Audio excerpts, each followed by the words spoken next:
Today is Tuesday, June 9th, 2026. Coming up on Roland Martin Unfiltered, streaming live on the Black Star Network. An all-white Texas jury finds Karmelo Anthony guilty of first-degree murder in the stabbing death of Austin Metcalf. He is now awaiting sentencing. We'll give you the latest in this case. Tennessee Democrats have dropped their federal lawsuit challenging the state's new congressional map. What gives? A black Georgia DA is suing the state over House Bill 369, which forces key local races to be nonpartisan.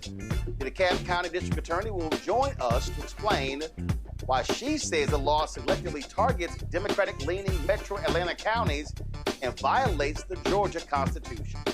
Things got heat on Capitol hearing during the House Judiciary Committee hearing about the claims that the Southern Poverty Law Center elevates the domestic extremist threat and misleads its donors by aligning with the KKK. Y'all don't want to miss this. And a Virginia pastor calls out black folks who do not vote. He makes it real plain as to where they stand. Plus, we'll talk to a South Carolina state representative about how Republicans are pushing to block funding for South Carolina State University after the school rescinded its invitation for the MAGA Lieutenant Governor to deliver this year's commencement address. And in tonight's ShopBlackStarNetwork.com segment, we'll show you stationery that creatively meets discipline, personal expression, where planning becomes an act of care rather than an obligation. It's time to bring the funk. I'm Roland Martin Unfiltered on the Black Star Network. Let's go. He's got it. Whatever the biz, he's on it. Whatever it is, he's got the scoop, the fact, the find. And when it breaks, he's right on time and it's rolling. Best believe he's knowing. Putting it down from sports to news to politics. With entertainment just for kicks, he's rolling. It's on go, roll, y'all. It's Roland Martin, yeah. Rolling with Roland now. He's funky, he's fresh, he's real, the best, you know he's Roland Martin now.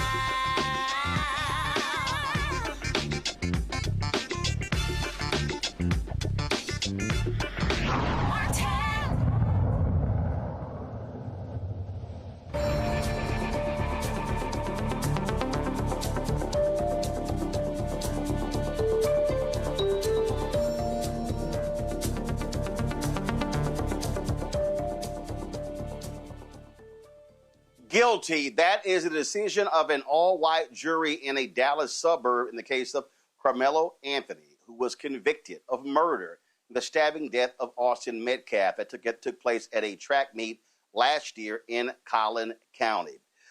It took the jury less than 3 hours to find him guilty. Right now, they are now determining a sentencing phase. Karmelo Anthony's mother pleaded with the jurors to not sentence her son to a long prison sentence, but prosecutors say that's exactly what they want. Karmelo Anthony is 17 years old, was a student with a 3.7 grade point average when an fight escalated at a track meet in Collin County. Austin Metcalf and others approached under this tent and said that he didn't belong there and ordered him to leave. Karmelo said, look, don't touch me, and he reaches into his bag. He had a knife in his bag. And then when he was approached and was pushed by Austin Metcalf, that's when Karmelo Anthony pulled a knife out, stabbed him in the chest, and he fled. This case, of course, has gotten lots of attention. Austin Metcalf, white. Karmelo Anthony, black. This, of course, was a very contentious trial. Karmelo Anthony did not testify in the trial. That was a decision of the jury. And now, of course, it goes into the hands of the jurors to determine his fate.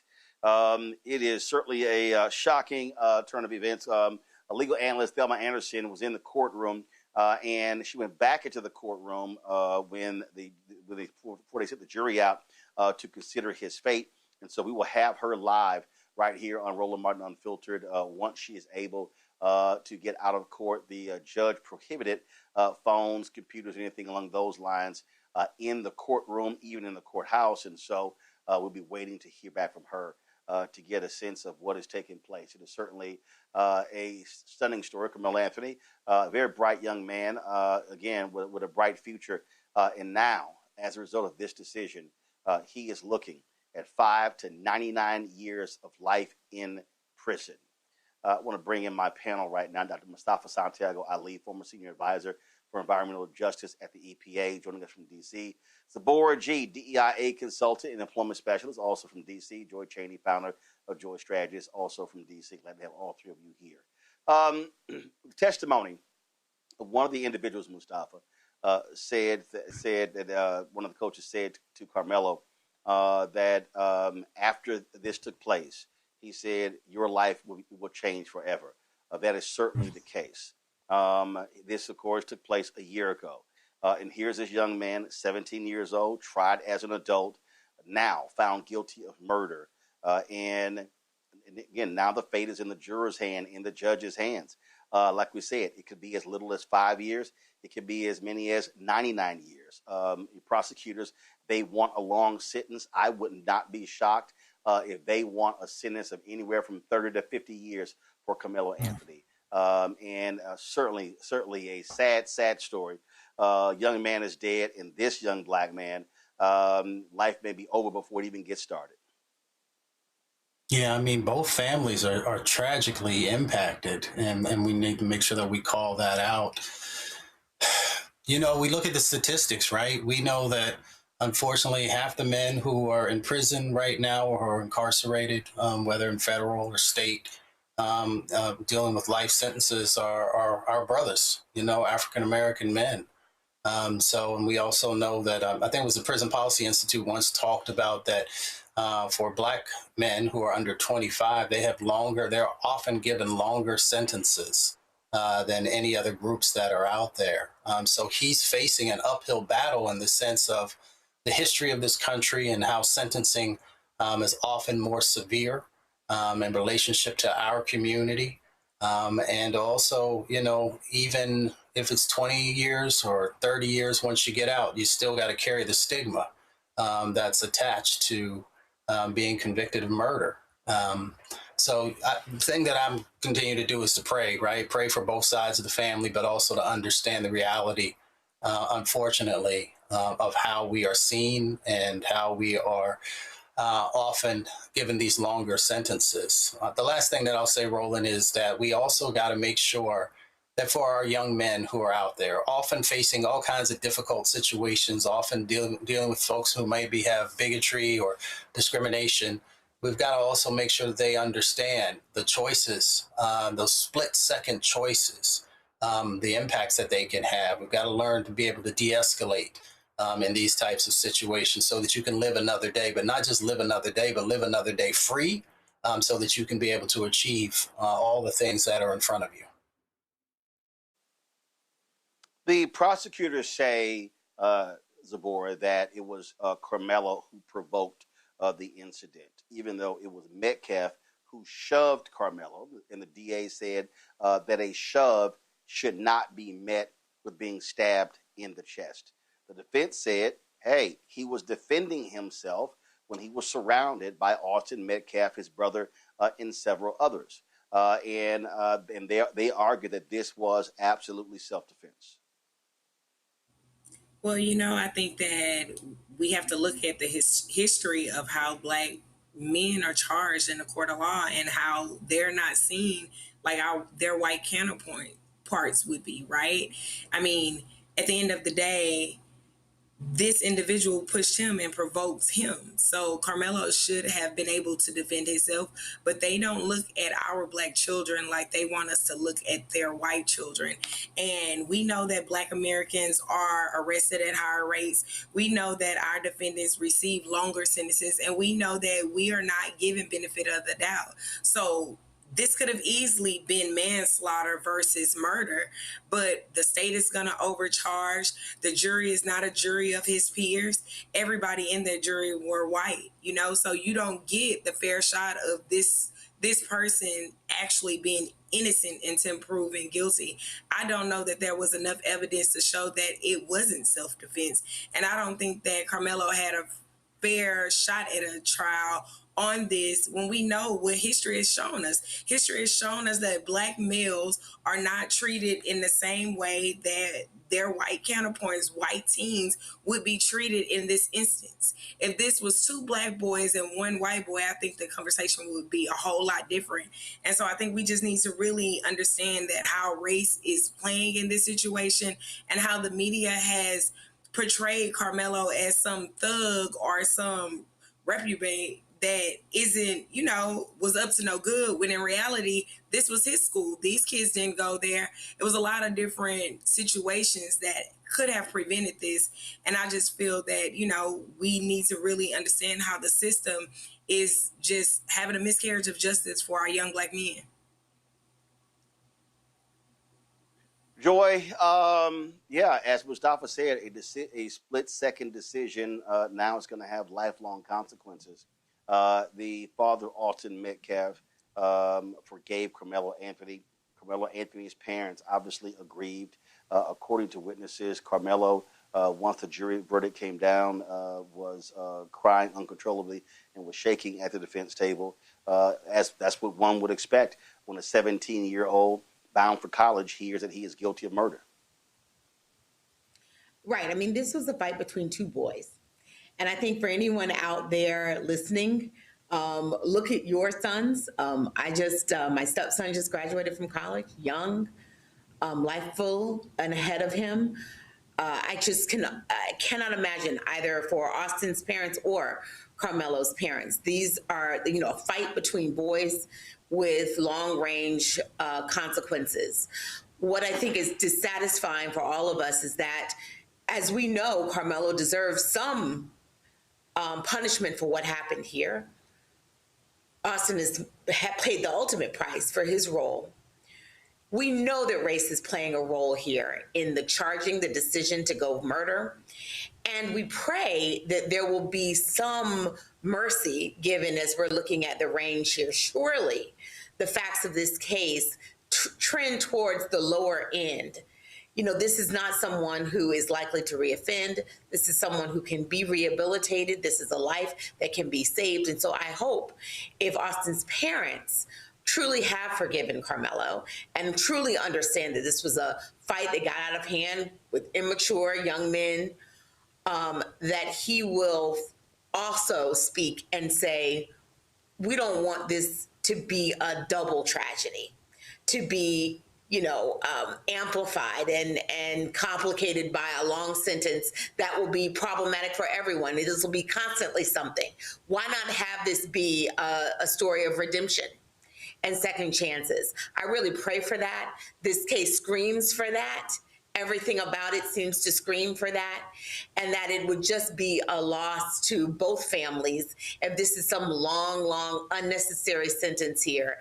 This young man can be rehabilitated. He can serve his time, and he can come out and be able to live a full life, perhaps being able to share his lesson with other young men.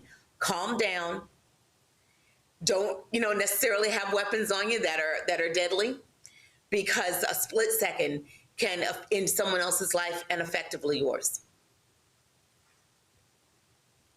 Thelma Anderson, legal analyst, joins us right now. Thelma, give us a sense of what the courtroom was like and also what is happening outside that courtroom. First and foremost, the one thing that I would ask for people to do at this moment is pray for the Anthony family, because they have been legally lynched for the last year, and more so by this slaughterhouse of a courthouse, as well as the family of the Metcalfs.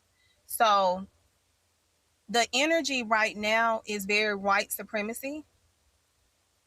They have shown up to be the pigs that they display with hate. They are celebrating the loss of life and the loss of freedom. So that's the energy.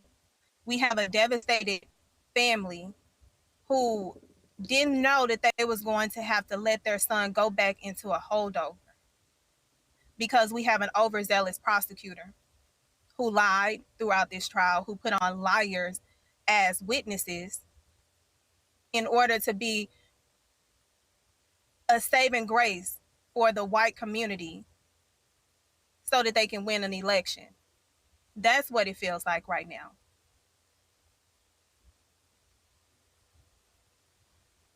The what's happening right now is the jury right now debating his sentencing. Yes, the jury is debating his sentencing right now. We came out of sentencing, the opening and the closing of both the defense and the state, and now the jury is going to make a decision about what time they are going to give him.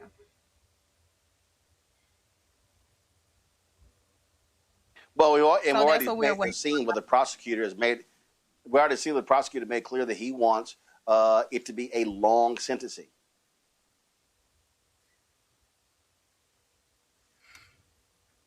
What I heard from this man today is indicative of why it's important that it's people that look like us that are in courtrooms like that.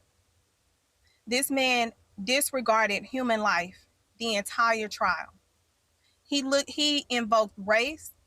He equated Dallas County as being the ghetto, opposed to Frisco being safe. They propagandaed a photo of the deceased with black people around praying, saying this is community. They used us as a prop in order to pitch their lynching. This man has been known to be an overzealous prosecutor when it comes to us. He see us as what was the statement that free labor. That's what he see us as. So I'm not surprised that this prosecutor, who has unethical background, would get up there and ask for the max when he know that this was self-defense.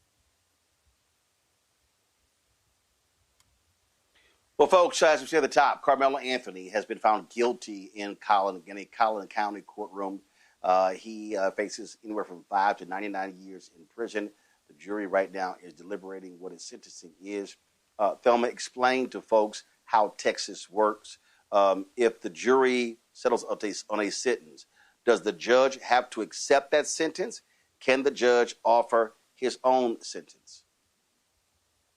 So in the state of Texas, when a defendant decides if it gets the punishment, they get to pick if they want to go before a judge or they want to go before a jury. There was no way in the God's hell that this individual was going to, his attorneys was going to allow him to go to this judge based off of his behavior. So he went to the jury. The jury now determines, and they have the final say. A judge cannot come and undo if he thinks that it's too light. If he do, that's another constitutional violation and appealable if he decides to overthrow what a jury has decided, even though he's giving them permission to do their job. So whenever in a criminal justice, whenever in a trial, they get to pick who sentenced them if it gets to that point. And Karmelo Anthony selected the jury. And let's hope that this judge, who has been doing any and everything behind closed doors that we don't see, don't invade the province of the jury and allow them to do their job. All right, Thelma Anderson, we really appreciate it. Thanks a bunch. We'll wait to hear what this jury decides. All right, folks, got to go to a break. We'll be right back. Roland Martin Unfiltered right here on the Black Star Net. All right, folks, let me tell you about Chapter. Now, if you're on Medicare or about to be, the system is not set up to work for you. Too much fine print, too many plans, and too many people making money off of your confusion. And look, we're used to this. We're no strangers to systems that don't have our best interests at heart. But we don't have to accept it when it comes to Medicare. That's why I'm telling you about Chapter. Their advisors are independent and honest. In fact, they're the only Medicare advisors that compare every plan nationwide. And they're focused on one thing: what works for you. If there's a better plan out there, they'll find it. If you're already in the right one, they'll tell you that too. There are no games. Just last year, people who switched with Chapter saved an average of $1,100. It's 20 minutes and a real person. It's completely free. My parents actually have already called. My mom sent me a text. Folks, give Chapter a call at 724-264-8281, 724-264-8281, and connect with someone you can trust. Folks, these are the kind of services that we need for our audience here at Roland Martin Unfiltered and the Black Star Network. So call Chapter right now, 724-264-8281. If in this country right now, you have people get up in the morning and the only thing they can think about is how many people they can hurt, and they got the power, that's the time for mourning. For better or worse, what makes America special, it's that legal system that's supposed to protect minorities from the tyranny of the majority. We are at a point of a moral emergency. We must raise a voice of outrage. We must raise a voice of compassion. And we must raise a voice of unity. We are not in a crisis of party versus party. We are in a crisis of civilization, a human rights crisis, and a crisis of democracy itself. And guess what? You've been chosen to make sure that those that would destroy, those that would hate, don't have the final say, and they don't ultimately win. I'm Ryan Wilson, CEO and co-founder of The Gathering Spot, and you're watching Roland Martin Unfiltered on the Black Star Network.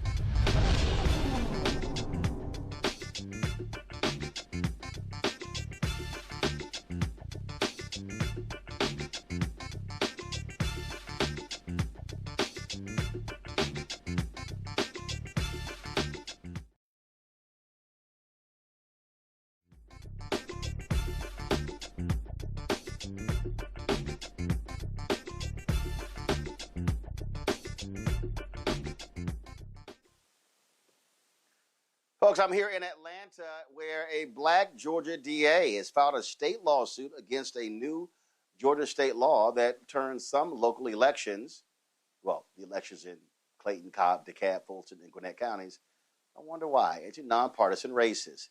Last week, DeKalb District Attorney Sherry Boston held a news conference across from the state capitol and was joined by Cobb County DA Shanae Allen, Clayton County DA Tasha Mosley, and Fulton County DA Fonnie Willis. What do they all have in common? To detail her lawsuit against House Bill 369, Boston joins us right now. I'm glad to have you here. Let's just be real clear here. Republicans are upset, Sherry. They keep losing in these counties. And this is very similar to what took place in Texas when Republicans got tired of losing in Harris County. And so what do? They outlawed straight ballot voting all across Texas. And because they were tired of losing there, they still are losing there. But in this case here, so that they didn't say, well, let's just make all races in the state nonpartisan. They didn't say, let's just make all DA races nonpartisan. They chose specific counties, correct? Yes, they singled out 5 counties led by 5 Democratic Black women to change our election from partisan to nonpartisan, and left the other 46 district attorneys in the state as partisan. What was the? I mean, we did the story when this happened. What was the rationale given to single out these 5 counties. And not only that, is it only the DA races? What about the sheriffs? What about the other county-wide positions that are on the ballot? Well, the explanation, Roland, made zero sense. But what they said was they wanted to take politics out of public safety. But my response was, well, that should mean the entire state and not just these 5 counties. Last I checked, public safety was important to the entire state of Georgia, to all 159 counties, and not just these 5. And so it's really ridiculous what we've seen, but it does affect more than just the district attorneys. Originally, they just wanted to do the district attorneys, but then they added in solicitor generals, which are misdemeanor elected prosecutors in the state of Georgia, tax commissioner, and superior court clerks. Ironically, the biggest public safety enforcer in those counties, the sheriffs, were left alone. They did not touch those races. Well, that's my whole point. How can you say you want law enforcement to be nonpartisan, but you don't change the sheriff's position? Okay, how about this here? There are judicial races where you actually have judges. Are those races nonpartisan, or are they still partisan? Well, our judicial races are across the state of Georgia nonpartisan, and there's no delineation between which county or judicial circuit. All judges are treated the same, as they should be, which is one of the backbones of our lawsuit, that this violates the Equal Protection Clause under both the Georgia and the U.S. Constitution, because you can't create a law that treats a DA in these 5 circuits, and let's just be clear, these are all represented by Black women, all Democratic, and all have large Black voting constituencies. So you have to ask yourself, and I'm sure your viewers are asking yourself, what is the real reason that they made these changes? And we know it's because they wanted to be more competitive and change the game in these spaces where Black voters, for the most part, are electing Black women to lead them. And they've seen this change across the Atlanta. I was elected in 2016. And so when I took office in January of 2017, I was the only Black female DA in the state of Georgia. And now you can see, as I stand here in 2026, surrounded by my other beautiful Metro DA sisters, that the landscape in Georgia has changed. And this is their way. If they can't win the race, they want to change the rules of the game. Well, absolutely. Okay, so what is what is the legal argument that you are making that you hope that this is accepted? And also, is your lawsuit a state lawsuit or a federal lawsuit? So our lawsuit's been filed in the state, so it's pending in Fulton County Superior Court. And there are 3 grounds to the lawsuit. First is violation of Georgia's uniformity clause, meaning the legislature was not allowed to pass any laws that created any differences between one county or the other. And our Georgia Supreme Court has routinely held that any laws created by the legislature that do that is unconstitutional. The second is violation of equal protection under the U.S. and the Georgia Constitution. So in addition to the fact that Georgia has this clause that says there needs to be uniformity, we're also saying that this law that makes a distinction between the DAs in these 5 counties and all the others is a violation of equal protection because they haven't articulated a reason that that should happen. And by the way, the law says it's because we have medical examiners in our counties instead of elected coroners like in the other counties. So that reason is not connected to the rationale to make it partisan versus nonpartisan. And then our third reason is that when the legislature passed this law, they violated Georgia's rejected bills clause. In this case, this bill came up for a vote in the Senate and it failed. They didn't have enough votes to pass it. So what they did after it failed was they went and got another bill that had passed on food trucks, stripped that bill, added this language in, and then put it back for a vote without any type of committee hearings. And the Georgia Rejected Bills Clause says when you put a bill up and it fails in a particular chamber, it has to pass in that chamber again, not by a majority, but by 2/3. And in this case, not only did they not put it back up for that critical vote, when it finally passed, it also didn't have the 2/3 vote. So we think we have really good legal arguments, 3 strong constitutional reasons that our Georgia Supreme Court and hopefully the Fulton County Superior Court judge that hears this first will determine that what the legislature has done is unconstitutional. Questions for my panel. Joy, you first. I mean, this case, we're not confused about what they're doing here, and I know you aren't either, but it does seem that they are just facially challenged here, right? That this is going to be an easy one. So you got to wonder, like, what is this about? Is this about, punishing you all or making a spectacle or like, because it doesn't feel like, it seems like they would know that this is going to be easily challenged in court and that you all have the full ability, authority with the law behind you to do so. So, is there something else you think is going on here that may not be readily apparent? Is it just racism, or is it that they're also trying to sort of inspire some kind of white supremacist movement there? I'm just not sure what's going on. I mean, these are all counties that have Democratic strongholds, and they know that they can't change the fate of our elections, that we are going to continue to be elected by our communities. I'm in my 3rd term, right? And I have the full support of my community. And all of these women have been elected with the full support of their communities. And so I think this is absolutely a way for them to change the game, not only by making it nonpartisan, but let me be clear, when they change it to nonpartisan, it changes how we can fundraise. It changes when people vote for us. And so I think they're also trying to make it more difficult for people like us to get elected and easier for perhaps candidates of another persuasion to be elected, and for voters to have less information. Because when they go into the ballots, they no longer get to see which candidate is upholding the values or the party values that they align themselves with.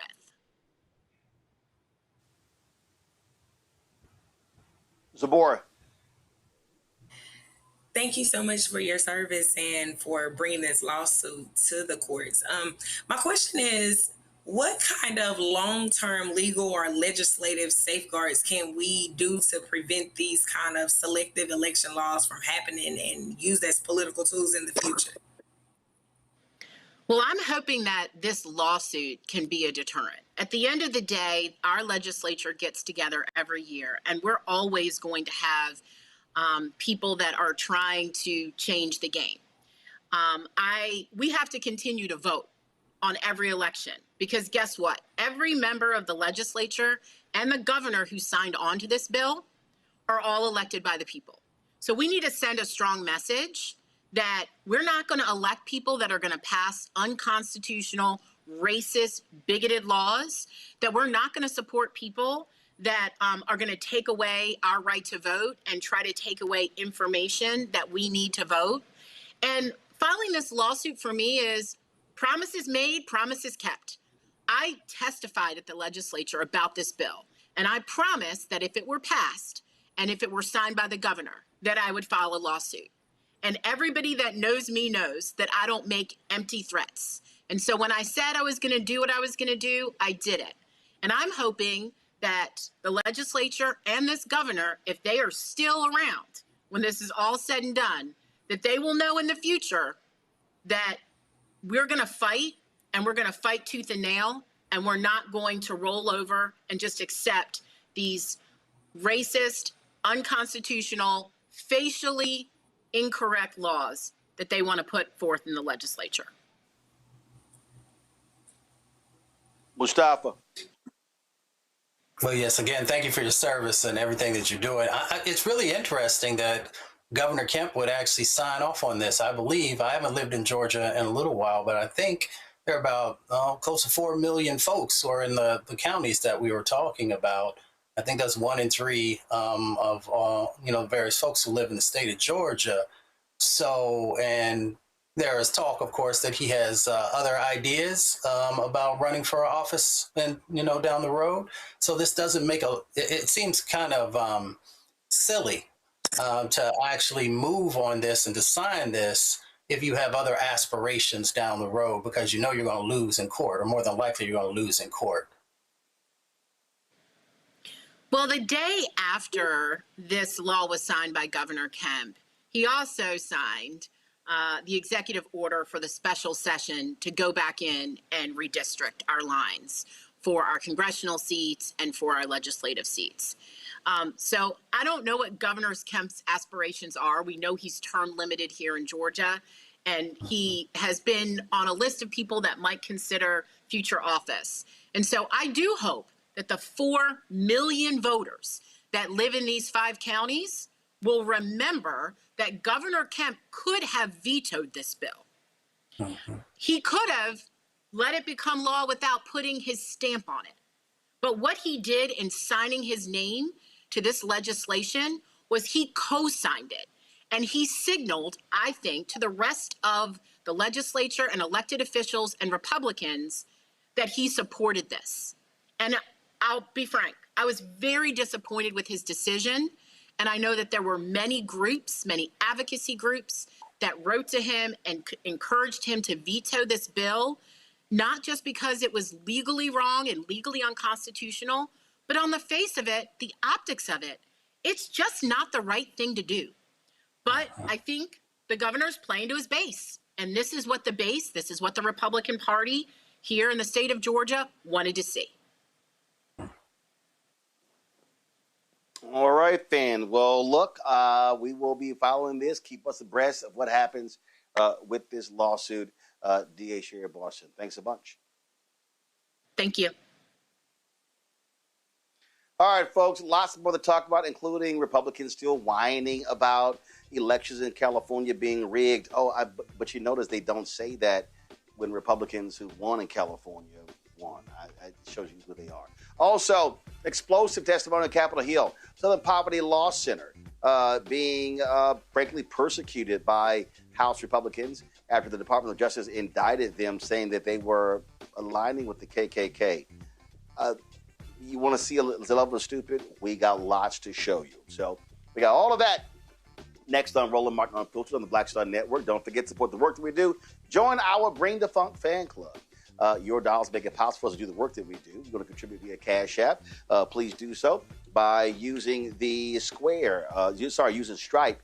The QR code button is right here. If you're listening, go to blackstarnetwork.com. Checks and money order. Make it payable to Roland Martin Unfiltered. P.O. Box 57196, Washington, D.C. 2003 7-0196. PayPal's R Martin Unfiltered. Venmo RM Unfiltered. Zelle Roland at RolandSMartin.com. Roland and Roland Martin Unfiltered.com. And let me shout out some folks. We got, let's see here. Give me 1 second. We had folks who were donating during the show and popped up. Ruby Kenny, thanks for your generous donation. I see it. It popped up while I was live, and so thank you so very much. Everybody who gives during the show, you're going to get a shout out from me. So please do so. Again, put it up. If you want to give me a Cash App, use a Stripe QR code. You'll see it right here. And PayPal's R Martin Unfiltered, Venmo RM Unfiltered, Zelle Roland at RolandSMartin.com, Roland at RolandMartinUnfiltered.com. Back in a moment.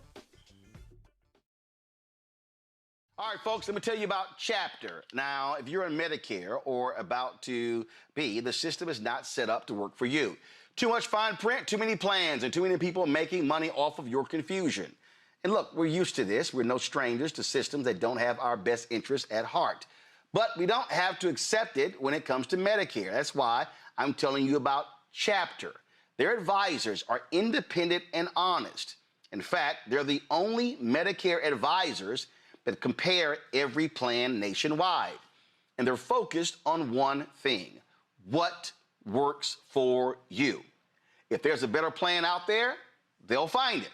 If you're already in the right one, they'll tell you that too. There are no games. Just last year, people who switched with Chapter saved an average of $1,100. It's 20 minutes and a real person. It's completely free. My parents actually have already called. My mom sent me a text.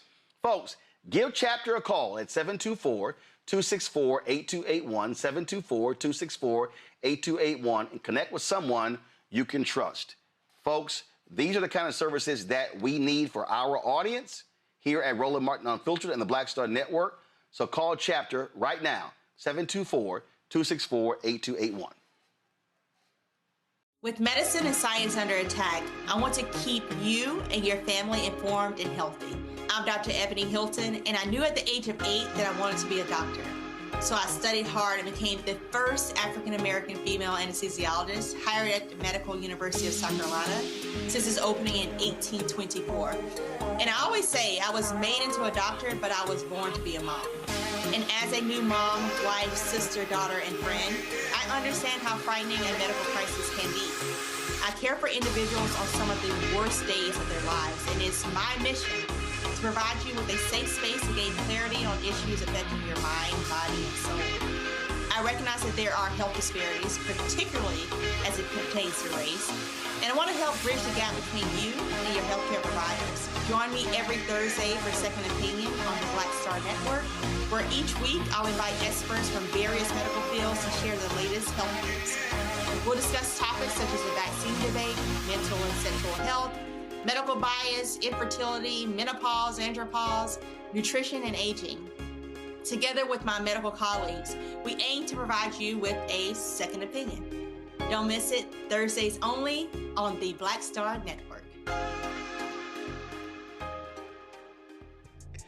What's happening? This is your man, Motown recording artist Kim. You are watching the Black Star Network.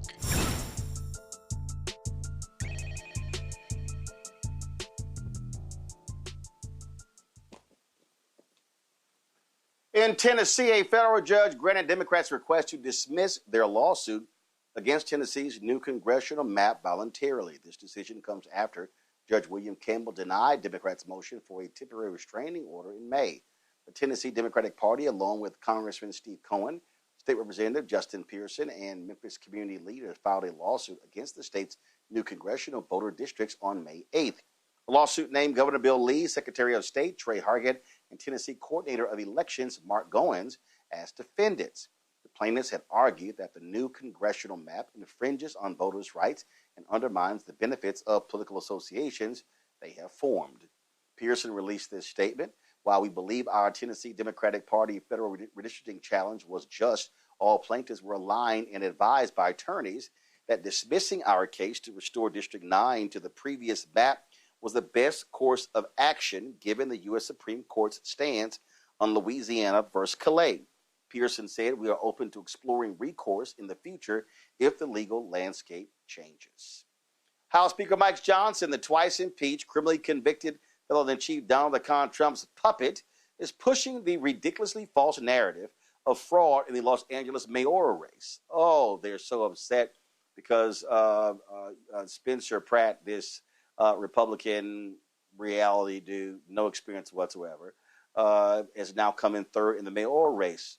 Now, keep in mind, a Republican came in first in the gubernatorial primary. So just to be clear, Steve Hilton, his race wasn't rigged, but Pratt's race was rigged.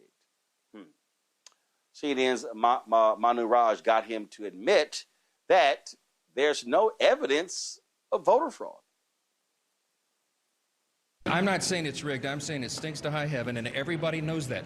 Let's remove the appearance of impropriety. Let's have what a concept. Let's have votes on an election the day of the election. That's what many states are able to do. I think California is playing around with this. But what evidence is there to prove that there was rigged? Look, some of these efforts are so diabolical and so far upstream it is impossible to prove. But I think everybody knows instinctively something is wrong here.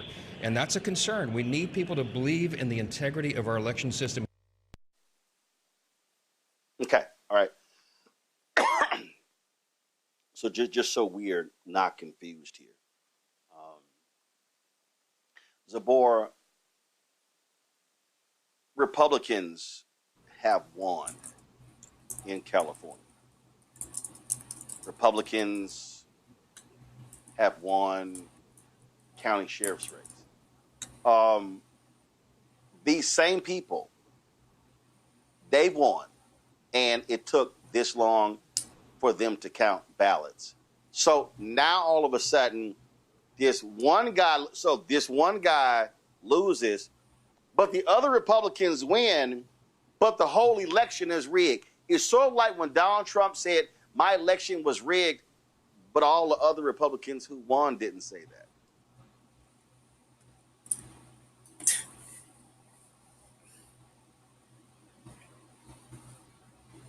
Zabor? We can look at this and we know that when it comes down to Democrat-leaning counties or states, and when they're winning, they're quiet. But the moment that it is favorable to Democrats, they are saying that, these elections are unjust and we must do this and it's diabolical and all of these things.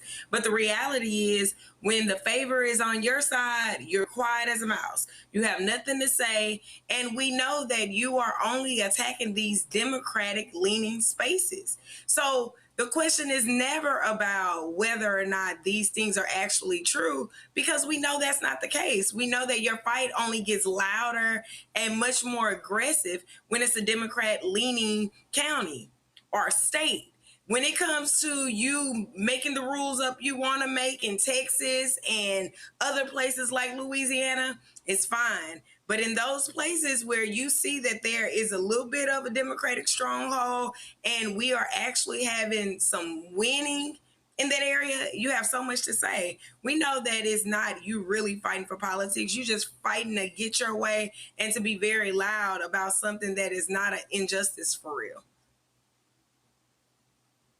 I just sit here and laugh. It's like, oh yeah, well, we can't find any evidence, Mustafa, but just common sense says does it pass the smell test? What the hell are you talking about, dude? I mean, everybody understands there's a process that they follow. When you drop ballots off, when the ballots come in, how they check, how they want to be as thorough as possible. I mean, this is just a joke. These are nothing but Republican whiners who are upset when they lose. They're upset when they lose, but they also plant seeds. So we should be very clear.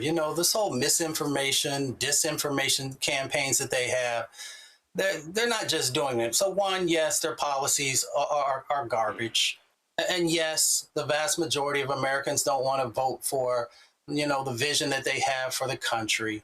But they also are very strategic and slick with it. So let's not miss that part.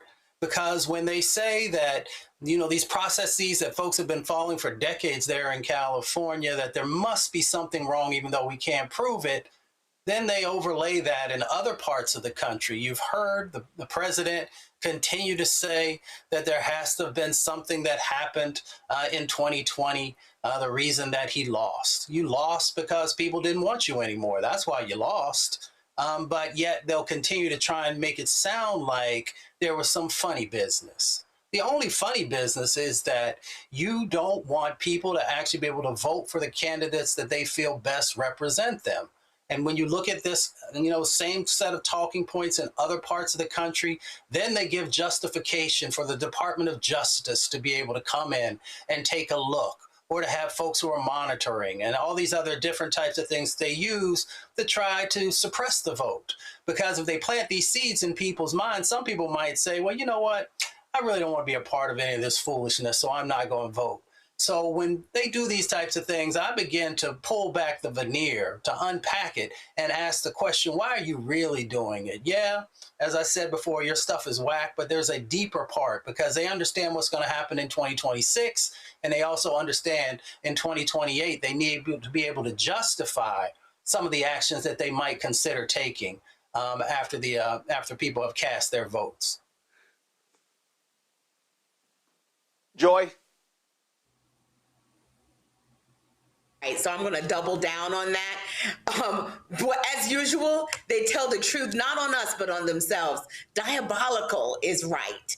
This is not about the mayor's race in LA or whatever. This is about taking any race where you see maybe someone who looks differently than they think, in this case, a Black woman.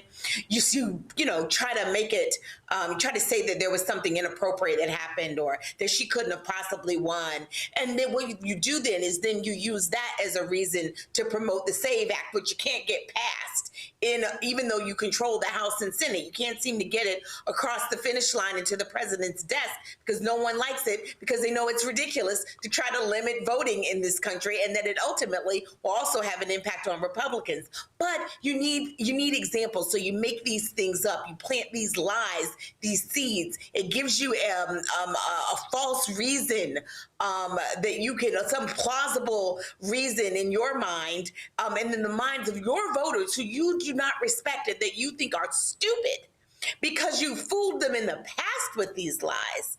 And you use it. It's a thread that you use to use the Department of Justice, as Mustafa said, or to just simply undercut elections you don't agree with the outcome of, or to pass, like I said, laws that would ultimately limit the access to the ballot box. That's what this is about. Forget what he said. He's coming up with anything. If there is a place in hell for liars, Mike Johnson is surely a candidate for it, and which is too bad because he previous to this was a good man, but he has allowed Donald Trump to take him down, and he is fooling his voters. He does not respect you. He thinks he can trick you into doing something that you don't want to do and that will ultimately hurt you. It is Republicans also who vote absentee on early voting, et cetera. They don't all vote on election day. So this is about how to make elections accessible to all of us. And yet he's willing to sacrifice his own voters because he believes it'll disenfranchise more Black and brown voters. This is diabolical. This is a long-term game. So it's not about what he said about the mayor's race in LA. That race is a secure race. It's done. Nothing was wrong with it. He doesn't even have any evidence about it. It's about him setting up the grift for the next thing he needs to do. Well, bottom line is, you said it. I'm not going to say he was a good man before all of this because he wasn't. So, but you can have that one. But I ain't going that far. He's trash. All right, 2 stories out of Florida that shows you how insane AI is. There's a MAGA candidate running for school board, DeKalb County School Board, and so he literally tried to get Black folks to believe that he had lots of Black supporters by using an AI-generated image. Local TV station Action News Jax questioned Clarence James about a series of photos promoting a campaign fish fry at a local church. James deleted an AI-generated image from his Facebook page after being questioned. A Florida law in 2024, passed in 2024, made it illegal for candidates to use AI-generated deepfakes and attack advertisements without clearly disclosing that the content was artificially created. Okay, that's insane. But this is the one that is even more insane. And if you want to talk about just what's diabolical, check this out. A man named Jalil Richardson was jailed in Florida because the police in Florida used AI to identify a vehicle theft suspect. Okay, they looked at a surveillance video and identified the suspect. Jalil spent 3 months in jail, lost his job, his home, and custody of his kids, except one problem. Jalil's never visited Florida. He lives in North Carolina. His own timesheet shows he was at work when the crime was committed, but they did not check to see. That right there is, I believe, beyond heinous, Mustafa, where this man, AI identifies him, he wasn't even in the state. And he's lost a whole lot. And I don't give a damn if he was locked up for 1 hour, not 8 hours, not a day. This man was locked up for 3 months because AI was wrong. We have to be really careful with AI, right? AI can be a tool, right? But some people are making AI a deity because they believe everything that it says. They believe that it is infallible, that it doesn't make mistakes. Now, when you take a look at facial recognition programs, I mean, AI has been playing a big role in the background of that. And when you look at some of the data sets, there are biases that are built into some of the data sets. So if you're going to continue to move forward on AI, and there are some probably positive applications, of course, you're going to have to figure out how you're going to, one, extract the negative that's built in because the biases that exist inside of our society, and AI trains based upon the information that it's given. So if you have those biases that are there, then they're incorporated into it. Second thing is that you don't have to just double check. You have to triple check or maybe even add additional checkings, especially when you're playing with people's lives. And there are a number of different applications, of course, we could talk about in relationship to AI. That could have huge impacts on people's lives. So folks often don't want to do the work, right? Before we move forward on, some of these new tools. I'm not against 21st century tools. I am against us not doing our due diligence to make sure that many of the biases from the past are not brought forward into this next set of tools that people are going to be relying on. Because when they do, lives will be impacted, whether it's being in jail for an hour or 3 months, or, maybe someday it may be for years. We've got to do a better job. And that's why there's got to be guardrails, and you've got to make sure that these impacts that folks often don't think about are addressed, along with the environmental impacts and job loss and a number of other things that folks have raised some concerns around.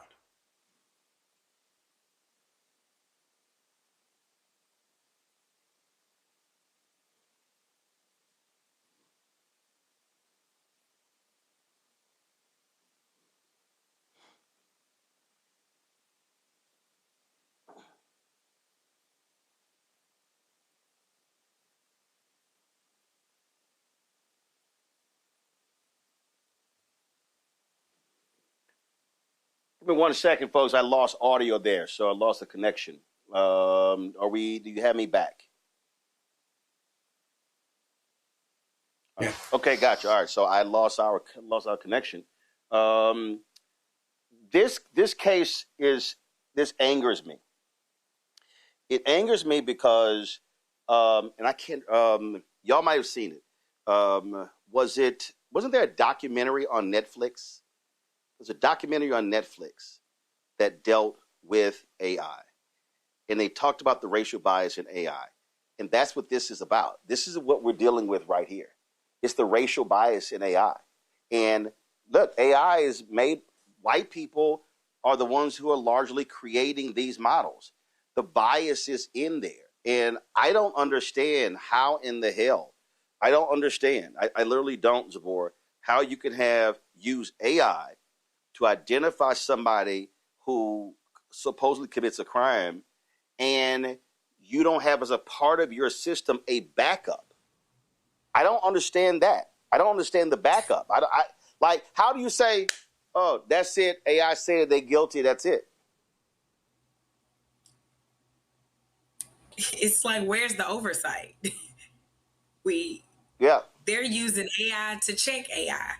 But the systems that are programming these algorithmic and facial recognition technologies are systems that already have data that has implicit bias embedded in it. The data is from systems that we know are biased in identifying patterns, bias in how over-policing happens in the Black communities, unequal arrest patterns. You have all of these different data that is influencing this AI. So how can your AI not have biases embedded in it? You know what I mean? We know that there are going to be higher false positives for Black communities. And to say all of the things that that man lost, from custody of his kid to his job to all of these things, and you just automatically assume that this Black individual is guilty when they have evidence and an alibi. Like, this is one more way that our justice system continues to fail Black and brown people. And I just don't understand how you don't think to make sure that you have some level of oversight. 3 months. 3 months, Joy. The man lost his job. The man lost his house, lost custody of his kids. I'm suing everybody. If I'm his attorneys, I'm suing the police department. I'm suing the city. I'm suing the DA. I'm suing the AI company as well. I'm suing the vendor that sold them the software. Correct.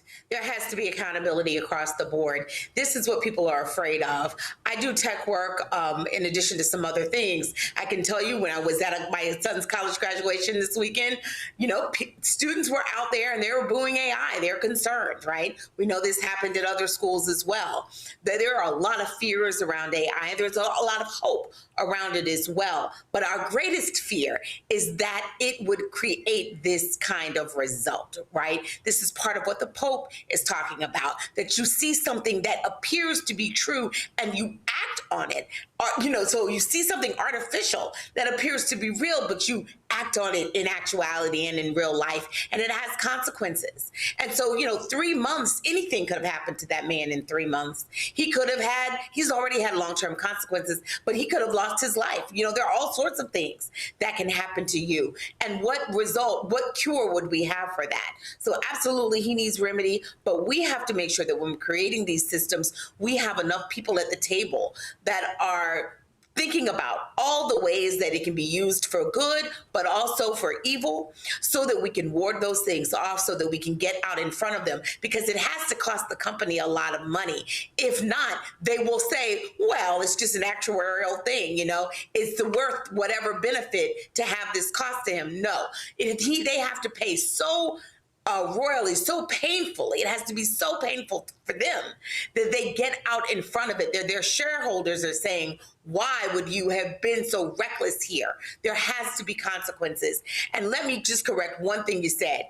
It's not white people. It's white men in particular who are creating these AI systems and that are at the table right now. And I say that because I do gender work, and I can tell you AI also has some dangers out there for women.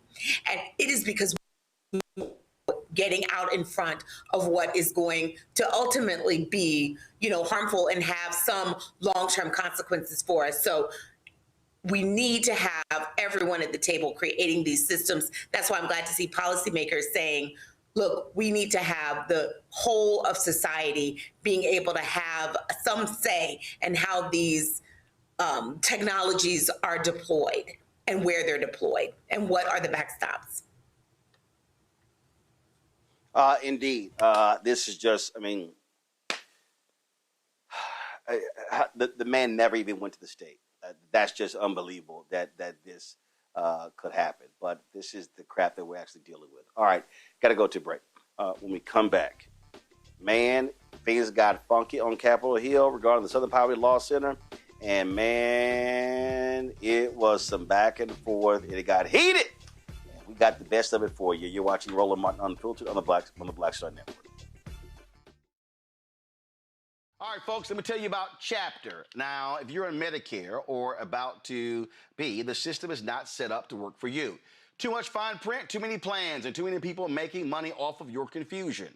And look, we're used to this. We're no strangers to systems that don't have our best interests at heart. But we don't have to accept it when it comes to Medicare. That's why I'm telling you about Chapter.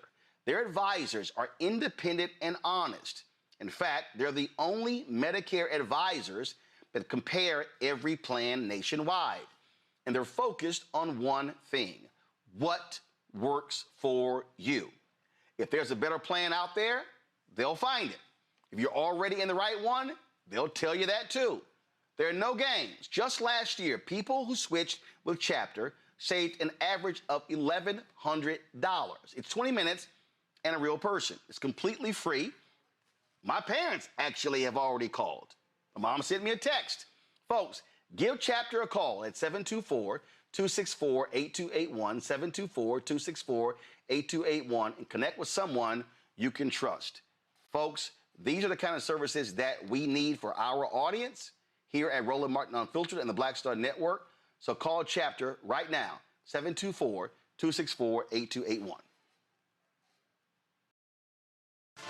A decade of love, joy, and power.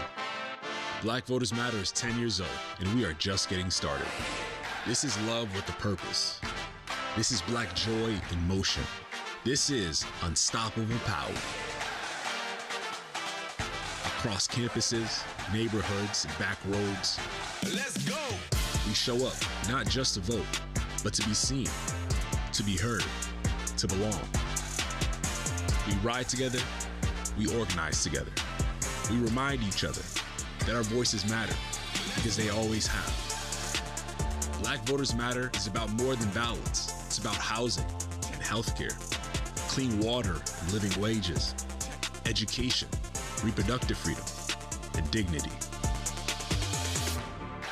It's about turning pain into action, turning belief into movement, turning community into power. We don't wait to be invited. We bring the energy. We bring the love.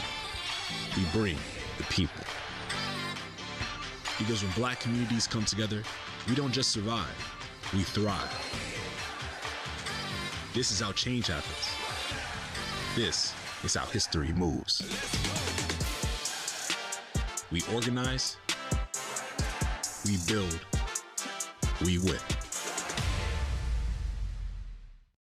I'm Mark Morial, President and CEO of the National Urban League, and I'm watching the Black Star Network.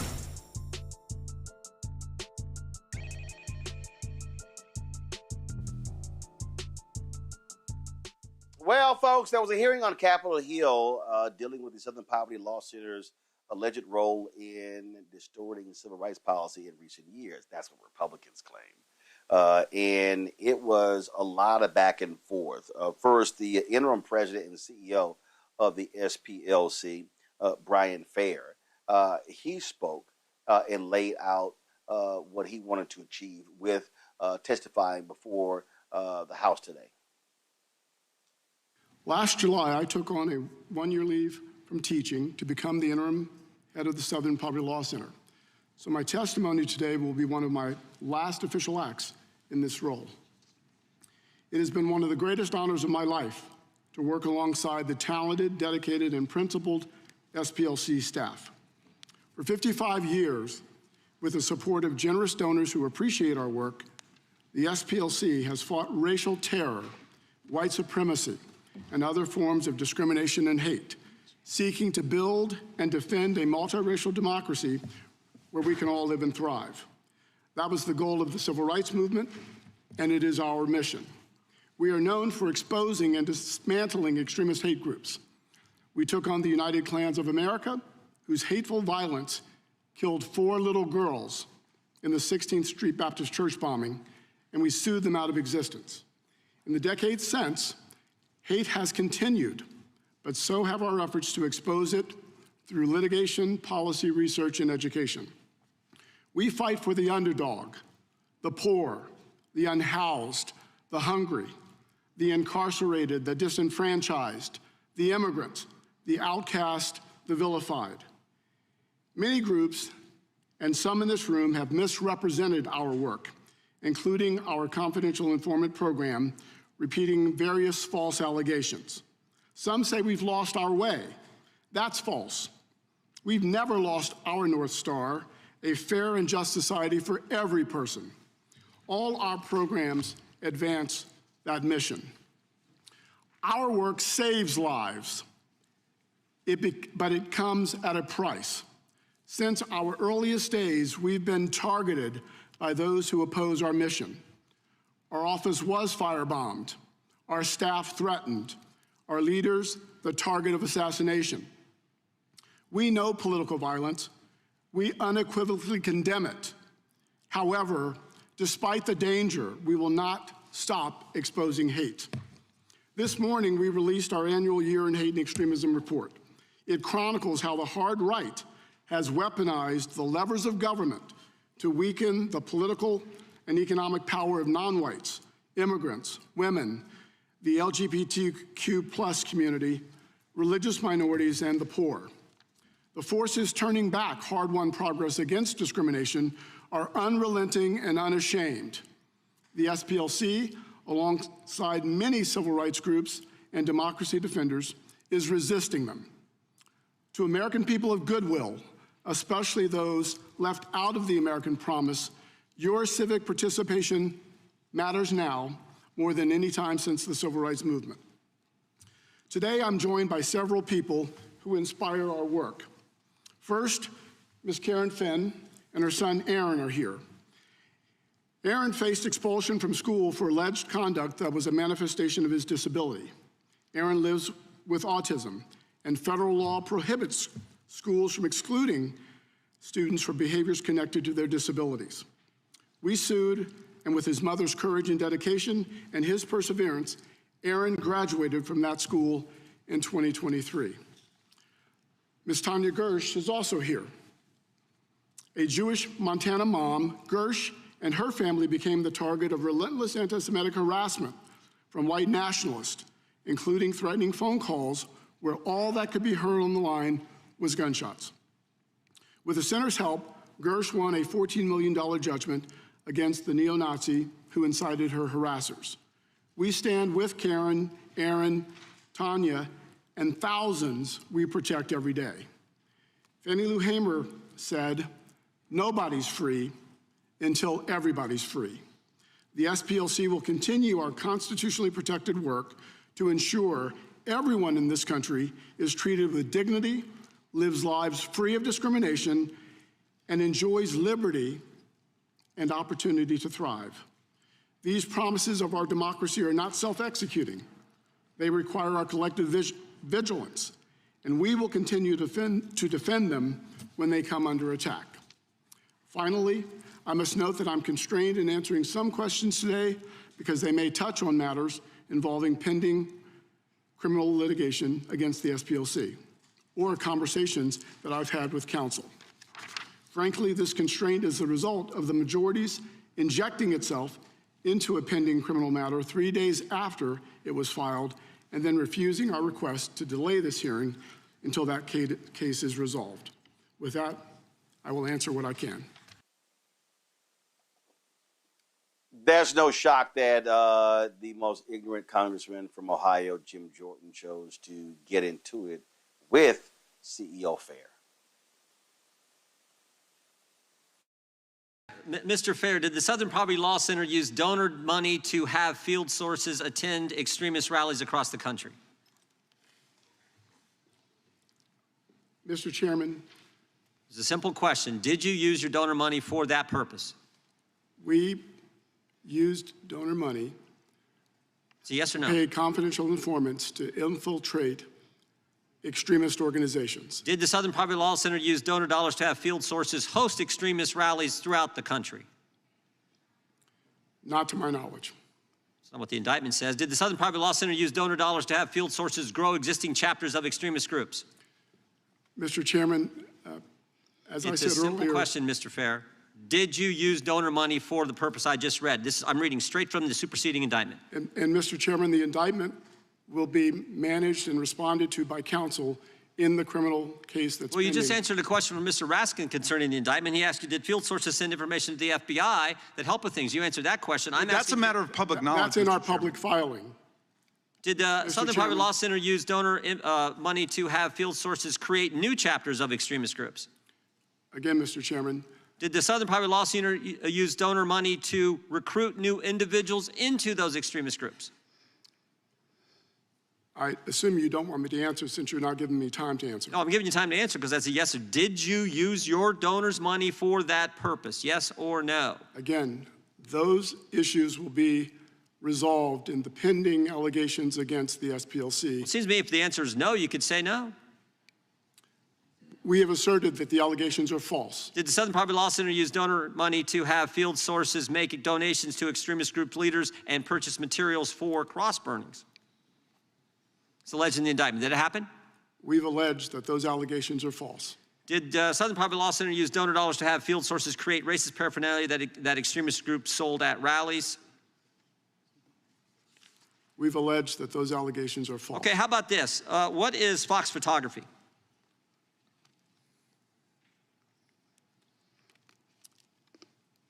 Mr. Chairman, what I've learned about Fox photography, I've learned from counsel in conversations with counsel. How about Northwest Technologies? And they're covered by the attorney-client privilege. No, these are, well, did the Southern Poverty Law Center establish shell companies to pay, to run the money through, to then pay the field sources? Again, all of the allegations that you are referring to, Chairman Jordan, will be well, how about this? Responded to by our counsel in the Middle District of Alabama. Did you pay the field sources directly or did you pay them through an intermediary? Mr. Chairman Jordan? Yep. Our counsel will respond to all the allegations in the indictment in the case pending in the Middle District. Well, there's all these companies that you sent money to. Center Investigative Agency, not the CIA, but your CIA. Fox Photography, Northwest Technologies, Tech Writers Group, Rare Books Warehouses, Imagery Link, J&J Electronics, and Kelly's Marine. And I'm just want to know if that was the intermediate shell companies that you guys set up to pay the field sources. Is that true? Will the good chairman yield for just a moment? I got just a minute and a half, and then I'll be happy to entertain a question you may Chairman have. Jordan, our counsel will respond to all the allegations in the Middle District of Alabama. Okay. As the process allows. Did you do it all for the money? I mean, you said now, I think the Southern Poverty Law Center said you're no longer going to use these field sources. You're going to stop the program. But you did it for multiple years. And according to the indictment, it was $4 million that you shelled out to these various field sources to engage in all the activities I just read. Was it all about the money? As we said in our public statement, Chairman Jordan, we did it to protect our staff and to protect the public. Did fundraising increase after paying people to stay in these groups who actually wanted out of them? Did your fundraising increase? Did the donations coming in increase? Chairman Jordan, I'm not sure exactly what you're referring to when you say. How about this? After the crazy Charlottesville rally, did fundraising go up? Mr. Chairman, our fundraising went up. Fundraising where one of your field sources helped coordinate transportation. Our fundraising went up when President Donald Trump was elected in 2016. Fundraising go up after you paid a field source to coordinate the transportation at an event in Charlottesville where a person was killed. That's what I'm asking. Did it go up? Because according to what we know, you went from 51 million to 133 million in 1 year. And that happened when President Donald Trump was elected. Who's the president of the National Socialist Party? You know? You paid him $70,000. He was field source number 30. I just want to know who he is. Do you know who he is? Mr. Chairman, that's an allegation in the indictment that will be responded to by counsel in the Middle District of Alabama. My time has expired. The chair now recognizes the gentleman from New York. All right, folks. Well, thank goodness Colorado Congressman Joe Negase was there as well. This is what he had to say. Thank you to all of our witnesses for being here today and for your testimony. Reviewed all of your written testimony and appreciate the opportunity to ask you a couple of questions about it. Mr. Banger, you work for Alliance Defending Freedom, correct? Yes, sir. Okay. I reviewed your written testimony. safe to say you disagree with the Southern Poverty Law Center's designation of your group, right? We do. Okay. And based on your written testimony and based off some of what I found on your website, some deep resentment about that designation, fair to say. Sir, we don't resent them, we disagree with them. Disagree with them, okay. Well, as I look at your testimony and as I review your website, it is pretty clear that you view Southern Poverty Law Center as an adversary, or is that a fair characterization?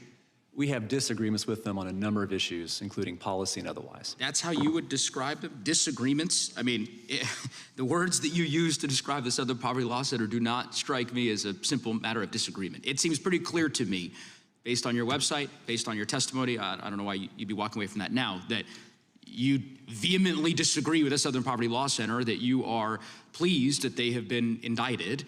You have called, this is from your recommendations for congressional action, direct banking regulators to investigate ECOA and Regulation B compliance at institutions using SPLC-linked vetting tools, right? So you are calling for investigations into the Southern Poverty Law Center. That doesn't sound like something that you would do with someone you disagree with.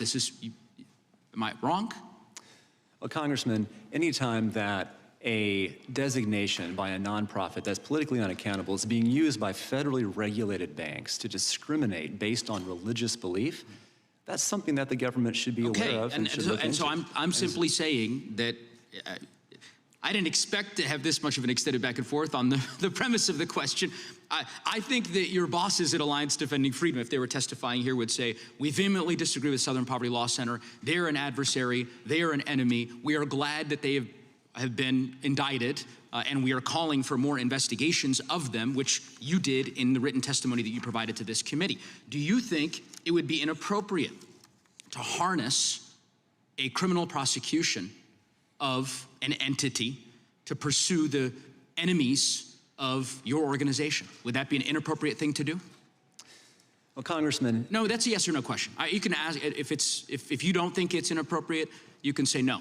If there's true criminal activity, then of course the government has the right to investigate. Sure, but if there's no criminal activity, it would be wrong to do that, right?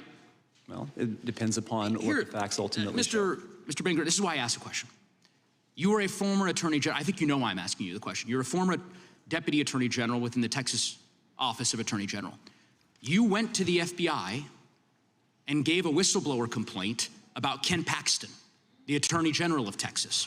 You did so because you believed that there was criminal wrongdoing. Let me read this quote. In my view, the criminal process had been harnessed to pursue the business enemies of an individual who also happened to be under intensive investigation by law enforcement. That's your quote from an article a few years ago after you went to the FBI about Mr. Paxton. It is very clear that Alliance Defending Freedom and a wide variety of other organizations that have been designated by the Southern Poverty Law Center resent it, vehemently disagree with it, have been demanding a criminal investigation and indictment of SPLC, and they have now gotten their wishes from the president's personal lawyer, who, of course, as we know, now serves as the interim Attorney General of the United States. And I just think it's important for us to be candid about that. I don't know if the chairman agrees with you going to the FBI about Ken Paxton. I'm not sure if Mr. Gill or Mr. Roy or some of my colleagues here, maybe they'll ask you a question or two about the Republican Attorney General of Texas and why it was appropriate for you to go to the FBI with allegations of wrongdoing. I'm certainly glad that you did that. I would tell you that, like you, the SPLC, as I understand it, has gone to the FBI on many occasions to provide the FBI with information about suspected criminal activity. And in fact, that criminal activity, the reported criminal activity, has ultimately been prosecuted.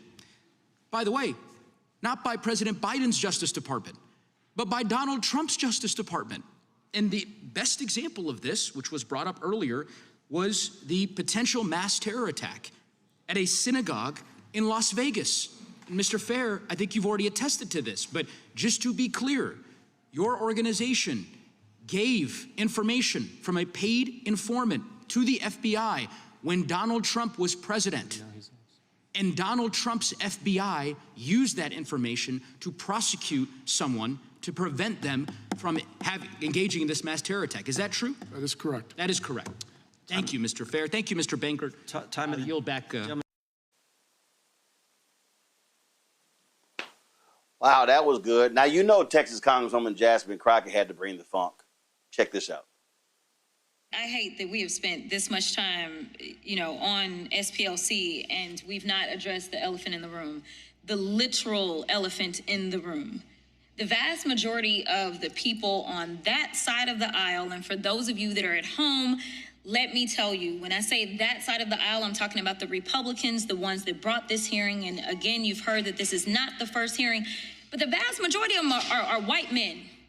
White men are lecturing people of color because the vast majority, actually, any semblance of diversity comes from this side of the aisle. You want to tell people of color who is fighting for who?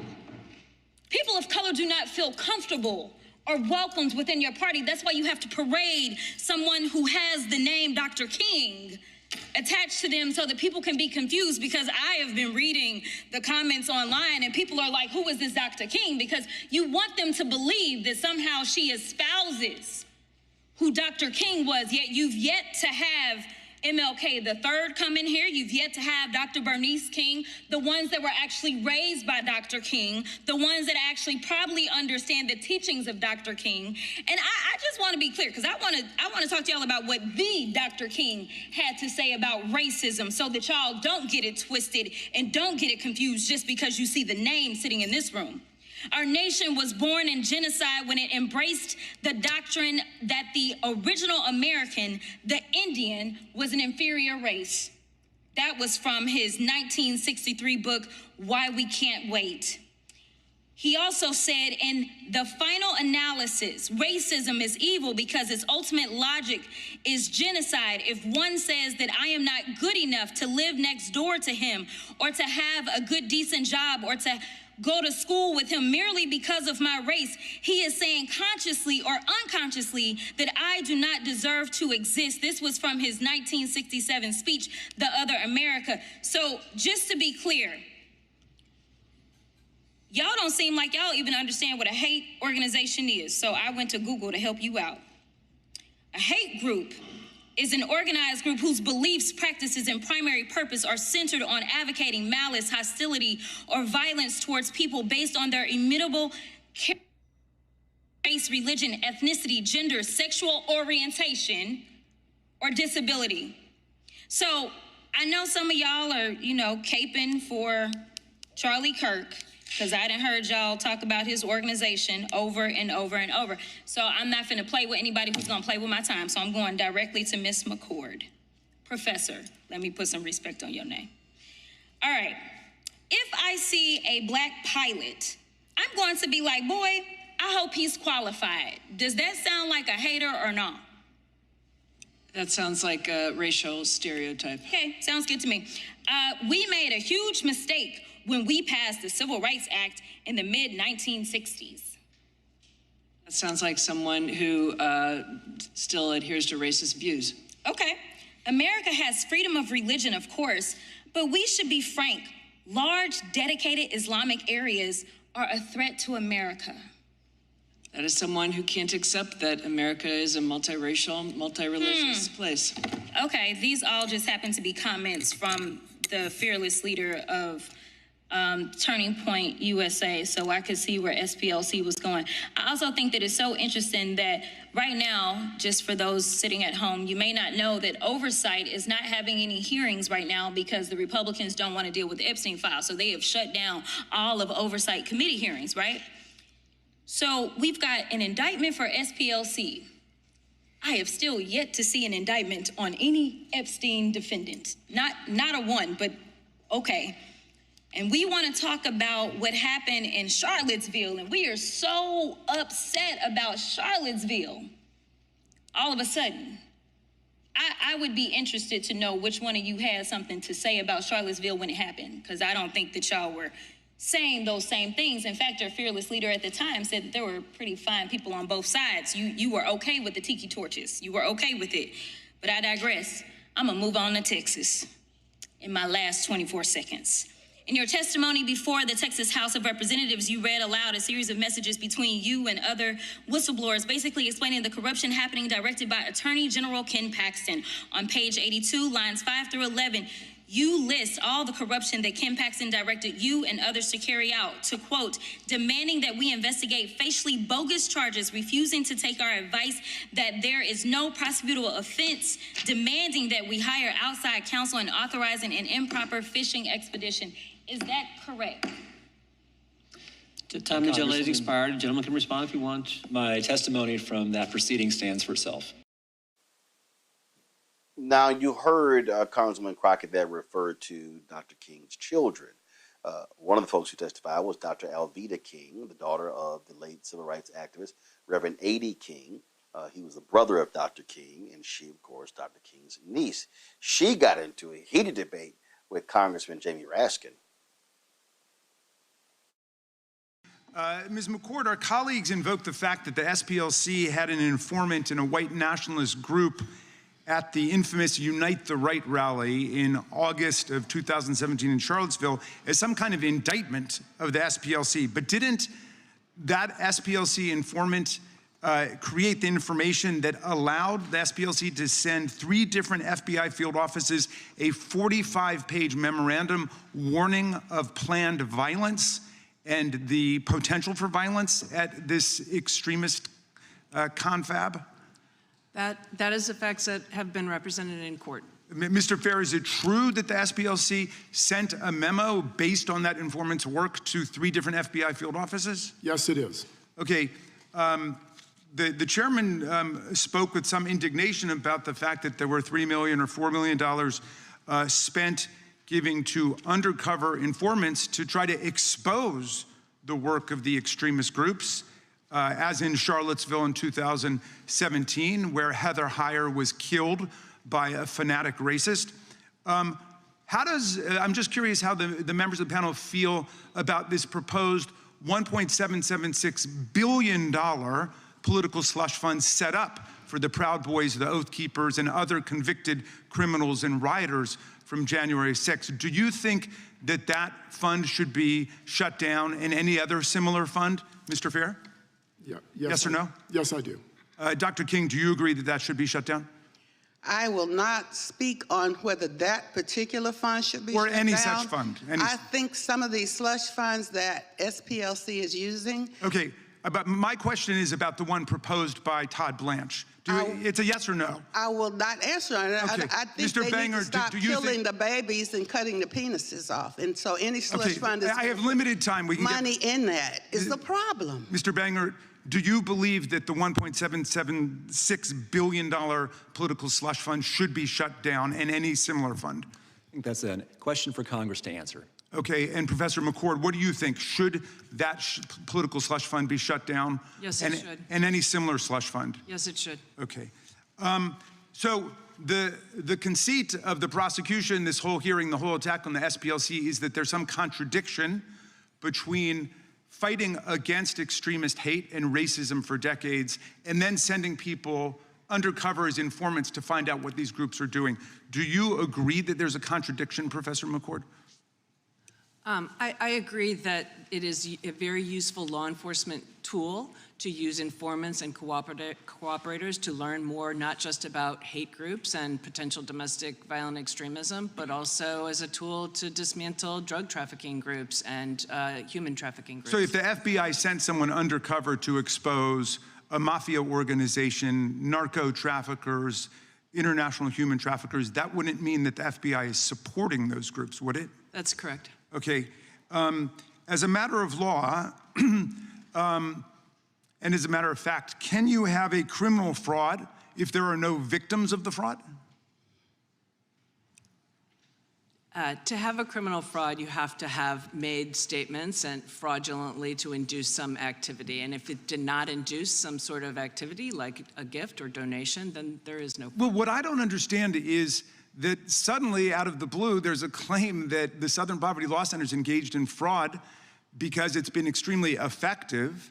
I wish it had been even more effective, for example, in stopping the Oklahoma City bombing, where nearly 200 people were killed in an act of fanatical white nationalism. but it's been quite effective. I don't know of any group that's been more effective, other than potentially the FBI itself, in stopping extremist white violence. Well, do you believe that it is an act of fraud when the donors to the group understand perfectly well that people are being sent undercover to try to get information on what these groups are doing? If donors were not defrauded, and no donors have come forward, to my knowledge, suggesting that they were unaware of what the SPLC was doing, that program has been known for a long time, and so that creates a problem. I mean, it just seems to me amazing to be alleging a fraud when there are no victims. When I just looked up the Trump University case, there were hundreds and hundreds of people coming forward screaming to high heaven about how they'd been ripped off and exploited by this fake university, and they won $25 million. So do you pay the same people to do the bomb and then go and comfort the people from being bombed? You pay the same people to do both jobs? That's kind of fraud to me. That's weird and chaotic and confusing. Well, Dr. King, I don't think there's any allegation that anybody who was working for the Southern Poverty Law Center bombed anyone. Do you have information to that effect? Because I don't personally, but outside agitators did bomb our house in '63 and then ran back and took off the Ku Klux Klan sheets and put on police things and ran up in the yard. Well, and that's it was the same people. It was crazy. I'm with you, and that's a statement about the racism of that police force working with the Ku Klux Klan. Hey, y'all pay both of them to do the double jobs. SPLC does. Really, you hire them to do the bombing, then you hire them to fix the bombing. That's weird. Dr. King, you're asserting a lot of things under oath, and you haven't brought the evidence with you. So I think I'll get some for you. Okay, please, bring us the evidence, and I'll yield back to you, Mr. Chairman. I'll get some for you. Mustafa, I'll get some for you. What the? This all goes to show you how nuts the Trump DOJ is. The Southern Poverty Law Center has infiltrated. They've been able to get sources to reveal what's happening in these hate crime groups, and these folks are mad. Maybe that's because white domestic terrorists are Republican voters. You know, SPLC has been doing amazing work for decades upon decades. If they didn't exist, we know that hate crimes are still at an all-time high, but if it wasn't for them, the numbers probably would be even higher. We also know that domestic terrorism is still a significant threat. That's not Mustafa saying it.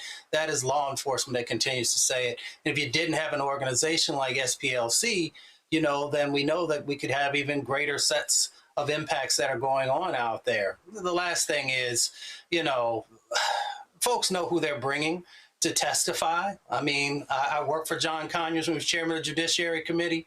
So there's no accident when you have somebody who is under oath spouting things without proof. You have to be very careful about that because that can always come back to bite you. So I always want to honor my elders, but at the same time, an elder or anybody else has no business, you know, sharing false information. So if you're about misinformation, disinformation, I'm gonna hold you to the same level of accountability as I would someone else. It's insane to me, Zabor, that, well, actually it should be insane, because if you defended January 6th domestic terrorists, it's no shock that you would be angry at the Southern Poverty Law Center. If you have proof, present it. And stop performing politics. Stop acting as if white supremacists isn't violent, it's something we're imagining, or the threat of domestic extremism is something that's imagined. These things are happening. And if you're going to use your power to dismantle our organizations that track these hate groups and bring these hate groups down, then that burden of proof should be extremely high. You shouldn't just be able to throw blank accusations with no proof at a wall. This is ridiculous, and we see it happening every day. They are doing their best to dismantle all of the civil rights organizations that are fighting for the rights of us. And it's just not right. And we need oversight. The oversight committee is not coming to play. We have so much going on, and to bring these accusations with no proof is just really insane. Joy.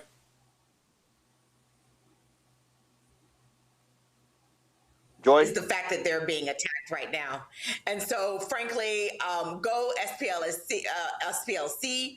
We know that they have been infiltrating groups in order to bring a light and to dismantle white supremacy groups. That is why they are being attacked. They are being attacked because this Republican Party has decided to cast its lot with bigots. They are against the future of a multiracial society, and they feel that they can entice white voters to support them with this white supremacist message. So the question is, if you are a Republican voter out there and you're still supporting this party, you're supporting white supremacy. Southern Poverty Law Center, they'll be all right in the end, but the attack here is because they are effective, not because they have done anything illegal. I have absolutely no doubt that they will be proven to be correct in this case, and whatever things need to be cured will be done. That will happen. But really, what this is about is attacking those who are a threat to white supremacy.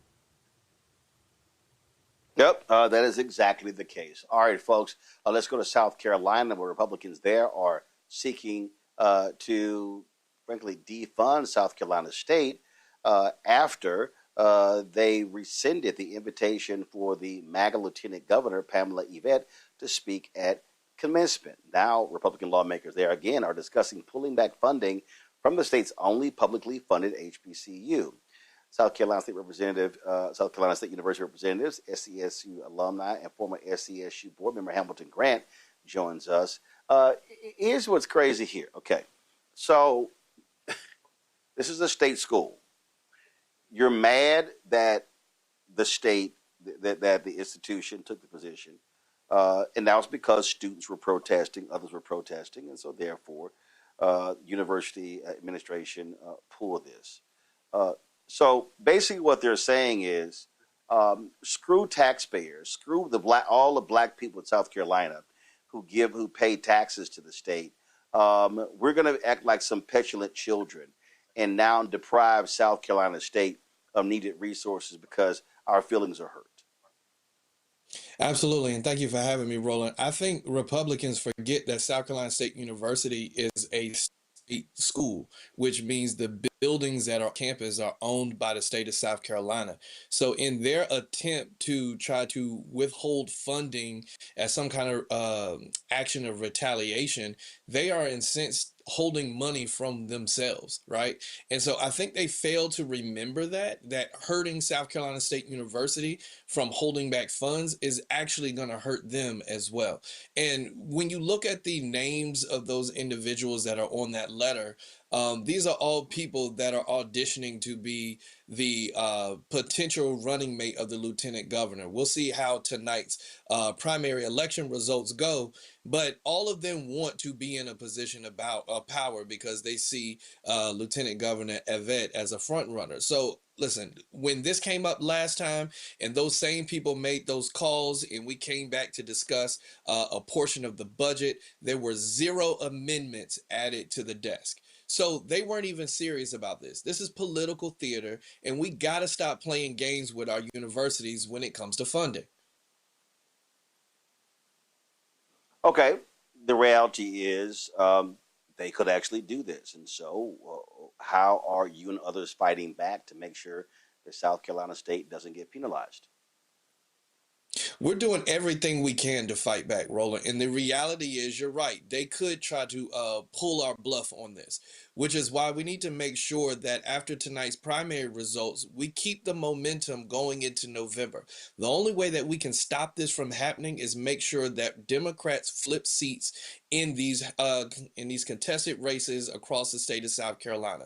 I'm the co-chair of the HBCU caucus. I've advocated for more money for our private HBCUs through HEAP funds. I've advocated for more funding for South Carolina State University because, after all, with the Biden administration sending letters to our governor, we are owed over $500 million due to 1890 money that has not been matched by the state of South Carolina. Much how Tennessee State sent a letter to their governor saying they were owed over $2 billion.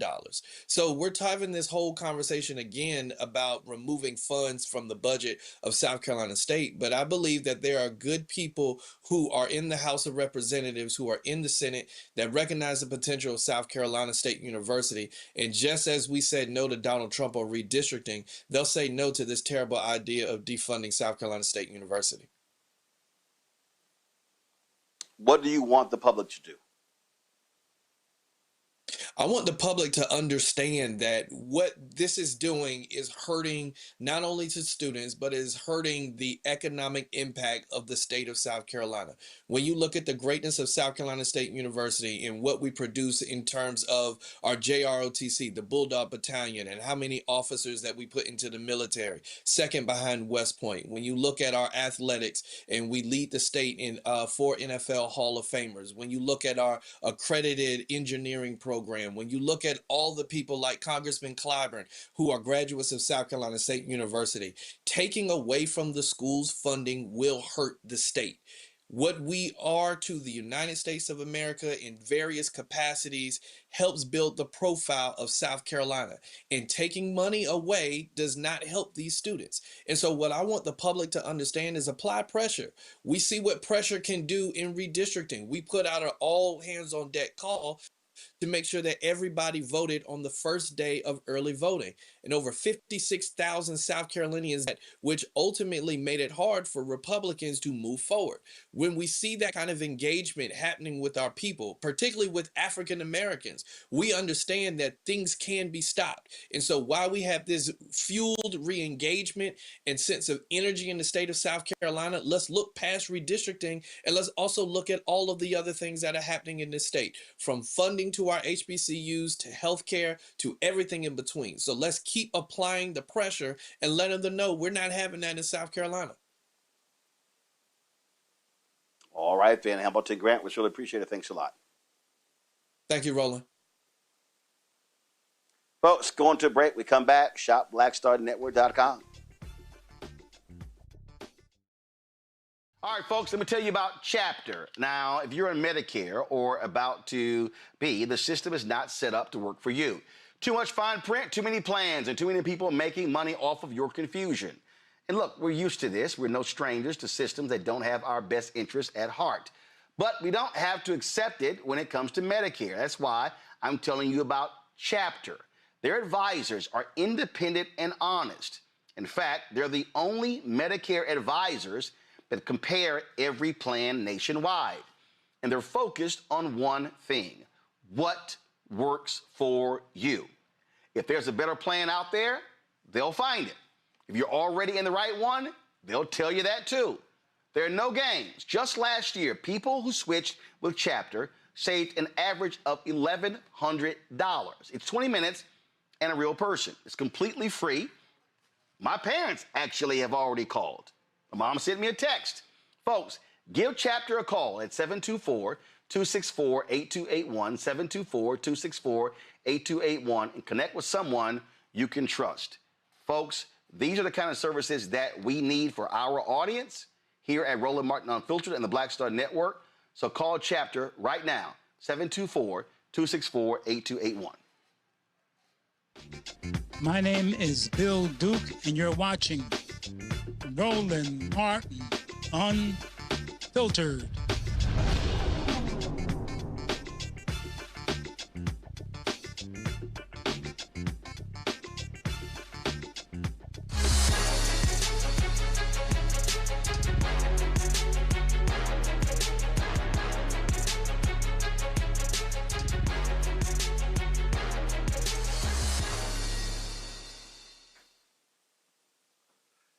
Planning an organization don't have to feel like a chore thanks to Copper and Brass Paper Goods. This is more than just a stationery company. From journals to financial organization systems, each product is thoughtfully designed to bring intention, beauty, and purpose to everyday life. Founders Ariel Young joins us right now. Ariel, how you doing? I'm doing well, Martin. Roland, how are you? I'm doing great. So, all right. So, were you one of those frankly Covey'ites? How did you come here and what you're doing, especially when we're living in the digital world? I mean, it's fewer and fewer people who write and who use stationery. So, so what happened here? I'm a tangible girl. I like stationary products. I like something I can put my hands on.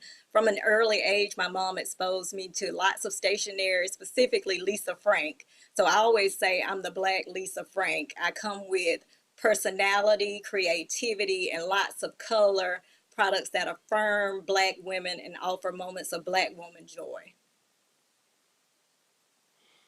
All right, and so what was first? So what was the first thing you said, that I really want to do first, and then how did it go? How did it build from there? Well, actually, I started with wrapping paper and gift bags, so gifting items. My mom and I are big on presentation, and so we've always wrapped gifts. And so we noticed there was no Black Santa wrapping paper, so that's where I started from. And then during COVID, I pivoted to add in the stationery items. So I started with notebooks at that point. And now we've expanded, and I've had over 200 products and also 200 different designs. Wow. And so how has it grown? Business, actually, I've been in business over 8 years now, which is really a testament to the power of the Black dollar. Black women are my primary audience, and we know in 2025 and 2026, the economy has not been favorable to Black women, but yet Black women still manage to support me. So I've seen business before COVID, during COVID, and after COVID. So we actually, like I said, we pivoted during COVID. Business grew by, I would say, 500% during COVID. But since this last administration took over, business has declined, but again, that's due to what's going on with Black women. So I recognize that, but still we've been able to manage, and business is going fairly well. All right, then. Questions from my panelists. Zipporah, you first. I love Lisa Frank too, so I gotta be the Black girl that supports you. My question to you is, do you have any other pivots you're thinking about going into when it comes to stationery, like planners or anything like that? I've been thinking of a planner for a while. Planners come with a lot of cost, so I have to decide between like a monthly spread, a weekly spread, or a daily spread. So there are a lot of different options. I'm not to the point yet where I can offer multiple options. So basically doing a little bit more of market research and determining what my audience wants. But yes, that is definitely in the lineup for products to come.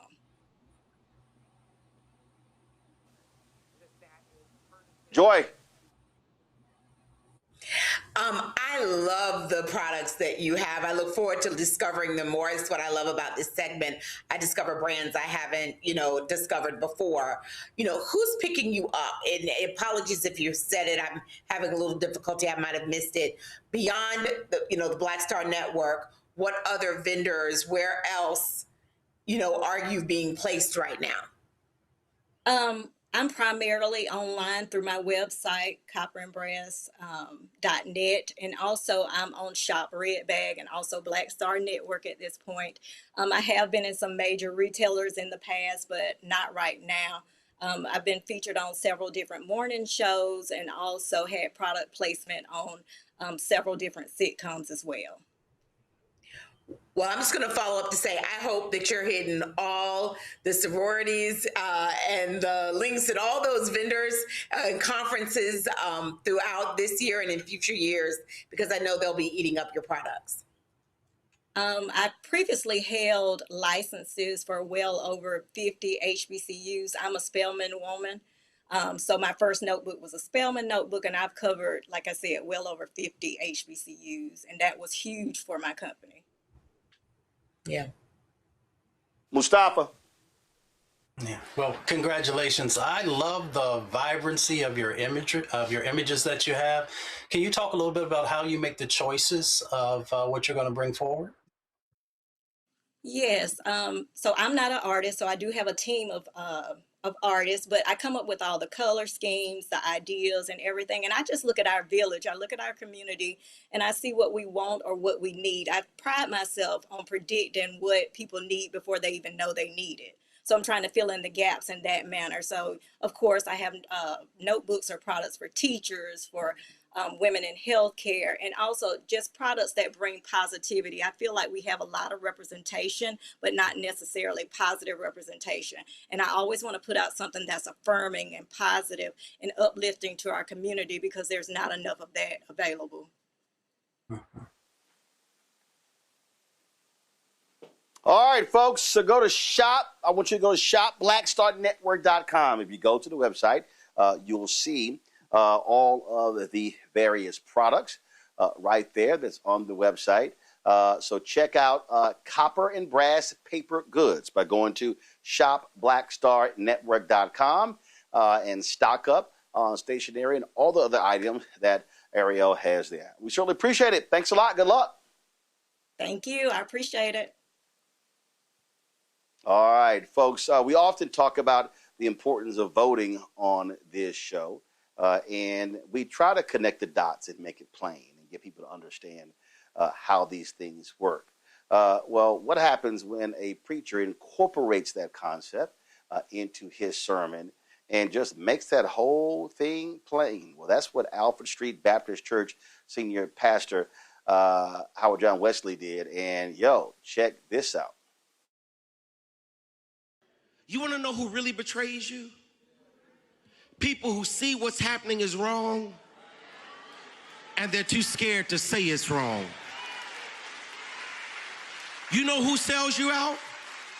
People who know that shouldn't be happening to you, but say, since it ain't happening to me, I'm just gonna mind my business. You know who sells you out? Folk who were elected to keep a balance of power, but they are so afraid of presidential retaliation that they just go along to get along and will not call out evil and immoral and unconstitutional. They are quiet when they ought to be using their voice.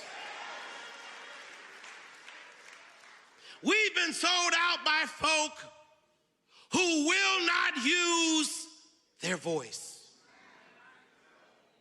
Now, before you get it twisted and think I'm just talking about some cowardly Congress or some scared Senate or some jittery justices, I'm not just talking about them, I'm talking about us.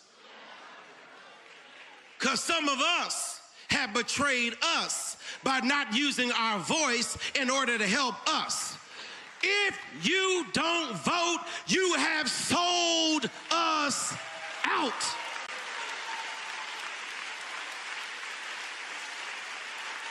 If you sit at home talking about you don't like either candidate and the Democrats and the Republicans ain't doing nothing for you and you stay at home, you have betrayed us.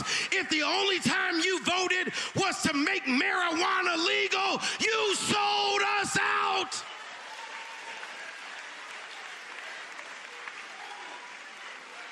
And I came under assignment today to raise up some Christians with some godly courage, who are not afraid to open your mouth and declare that this is not of God, this is not holy, this is not just, this is not right. I need some folk that ain't scared to let the Lord position you and then use you to open your mouth.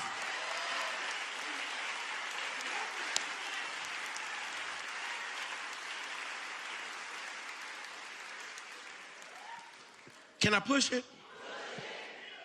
Since I made you angry, let me make you mad. There are 8 more standing around who say nothing. And because they don't say anything, the only voices we hear are Reuben and Judah. Y'all stare at me. They say nothing. So Reuben and Judah are the only voices they hear. One more time, Brother Nickens. They say nothing. So Reuben and Judah get to represent them.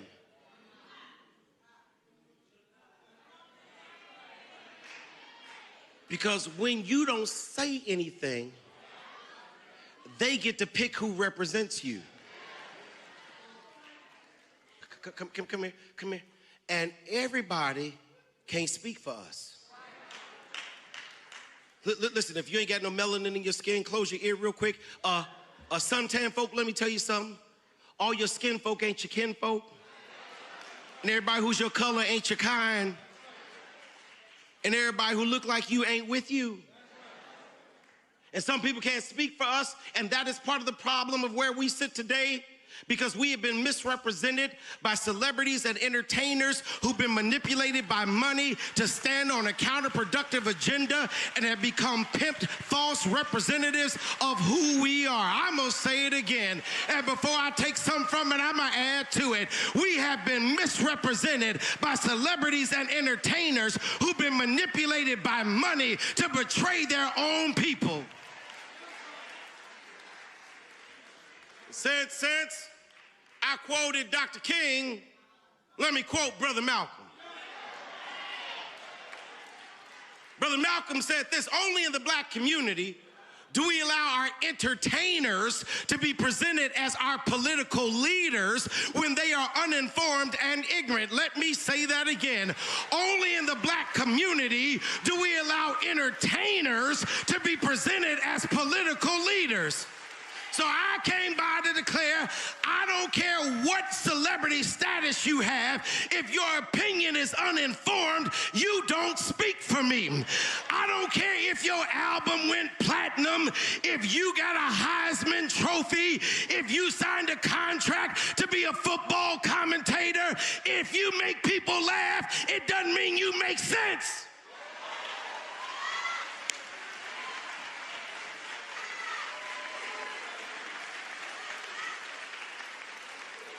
And just because you were cute in the 90s with your little R&B group,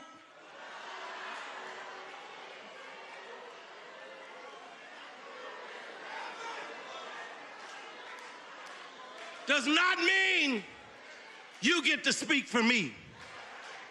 I came by to declare to you today, and y'all can disagree if you want, I'm just of the mindset that if you ain't got no receipts, you should sit down and be quiet. If you ain't done nothing for black folk, if you've never helped us, if you never supported our colleges, if you never poured into a young person, if you've never mentored, you don't have receipts, and you should shut up.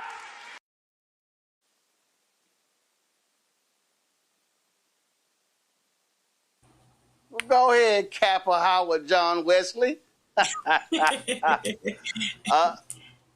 Mustafa, he said a whole lot there.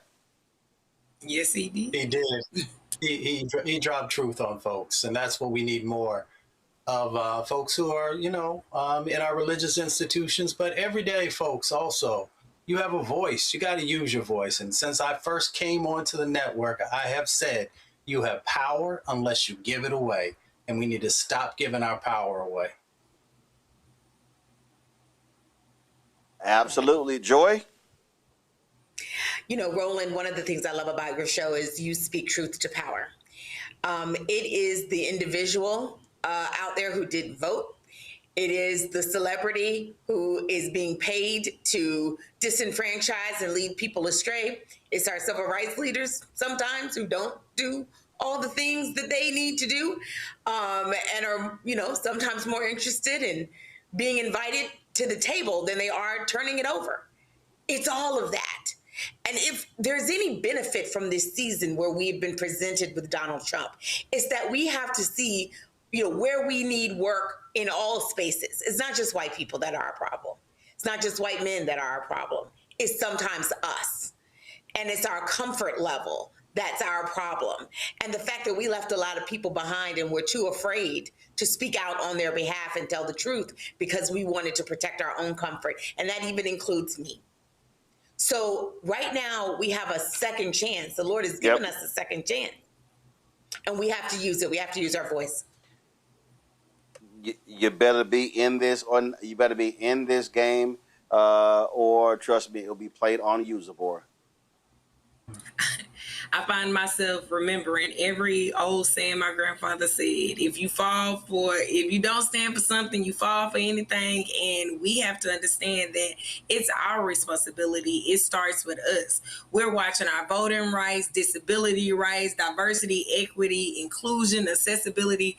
We're watching all of these things be took away slow but surely, and we are too quiet, too comfortable. We are forgetting the people of the past, and we are thinking we got to start everything from scratch, when in reality we just need to build on the building blocks that were already laid for us, and on those foundations we have to remember the people of the past. When James Baldwin warned us that everything that is faced can be changed, but nothing can be changed until it is faced.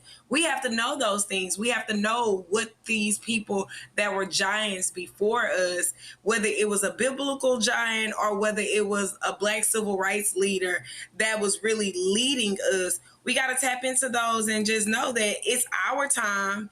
If you wondered what you would be doing during the civil rights movement, you're doing exactly what you would be doing. You would have been the person that would have got on the bus instead of the person that would have stayed in solidarity with the rest of us. Well, we know that is absolutely the case. It's a whole bunch of people who got a whole lot to say. And as Howard John Wesley just said there, they ain't got no receipts to show any of us. All right, Mustafa, Zabora, and Joe, I appreciate y'all being on today's show. Thank you so very much. Folks, we're going to close the show out. Black Star Network headlines. A federal judge has blocked Trump's $100,000 H-1B visa fee. The H-1B program allows U.S. employers to hire skilled foreign workers for the hard-to-fill positions. The Trump administration created the fee to stop immigrants from receiving those positions despite their qualifications. On Monday, the fee was struck down in federal court because it violates the Administrative Procedure Act, which governs how agencies issue regulations. The White House says it's confident this order will be reversed on appeal. Yesterday, the World Cup's first Somali referee was detained and interviewed for 11 hours by Customs and Border Protection. CBP says 34-year-old Omar Artan was detained at Miami International Airport due to what the agency said was vetting concerns. Well, the incident comes as the World Cup fast approaches and amid President Trump's travel bans affecting countries such as Somalia and parts of the Middle East. And a swimsuit brand is apologizing and taking action after an email sent to a Black influencer manager sparks outrage online. Last week, Neasia Boykin, founder of an influencer management agency called the Brownstone Collective, posted an email she'd gotten from the influencer relations team at Cupshe, a swimsuit brand. It says, "Hi, Neasia. We do not collab with Black people this campaign." The next day, Boykin posted an additional update to Threads saying Cupshe apologized anonymously from a shared email saying the message you received is not reflective of Cupshe, our values, or the way we partner with our creators. We cherish our relationship with our creators, and we sincerely apologize for the experience and any harm or frustration it may have caused. As a result, the employee responsible is no longer with the company. Boykin says this is the kind of racial discrimination that happens far more often in influencer marketing than anyone wants to admit. In Kansas City, Missouri, brothers Perez and Jahiki Reese have been spending their summer selling lemonade in their neighborhood, but this week, someone called 911 on the boys' lemonade stand. Instead of shutting down the young entrepreneurs, Kansas City police officer Morgan Reed stepped in to help. Officer Reed shared the boys' story with fellow officers who quickly showed up to support the business. And in less than 30 minutes, the brothers raised nearly $300 thanks to customers from the police department. The officers were so inspired by the boys' determination that many have become repeat customers. Perez and Jahiki plan to keep serving lemonade for the rest of the summer. Well, a Black woman in Atlanta is recovering after being shot in the face when she met up with someone she'd met through Facebook Marketplace in order to sell a luxury watch. Zariana Rose says the man pulled a gun on her, demanding her Audemars Piguet watch shortly after meeting. Rose says she then asked the buyer, who was wearing a mask, to come up to her car window. The masked suspect then pulled a gun and threatened to kill her for the $1,200 watch and fired it when she reached for her own weapon. She then drove away, crashing into 3 parked cars before finding help at a nearby gas station. She's speaking out about the moment that this arrangement turned dangerous. Roe underwent surgery last Thursday and is in good spirits, but hopes her experience serves as a warning to others meeting strangers through online Mart. All right, folks, be sure to check out The Breakdown, Brittany Noble, every day at noon Eastern on the Black Star Network. Again, The Breakdown, Brittany Noble, every day at noon Eastern on the Black Star Network. This just in, the jury in the case of Karmelo Anthony, they are back with a sentence. Give me 1 second. We're waiting to find out exactly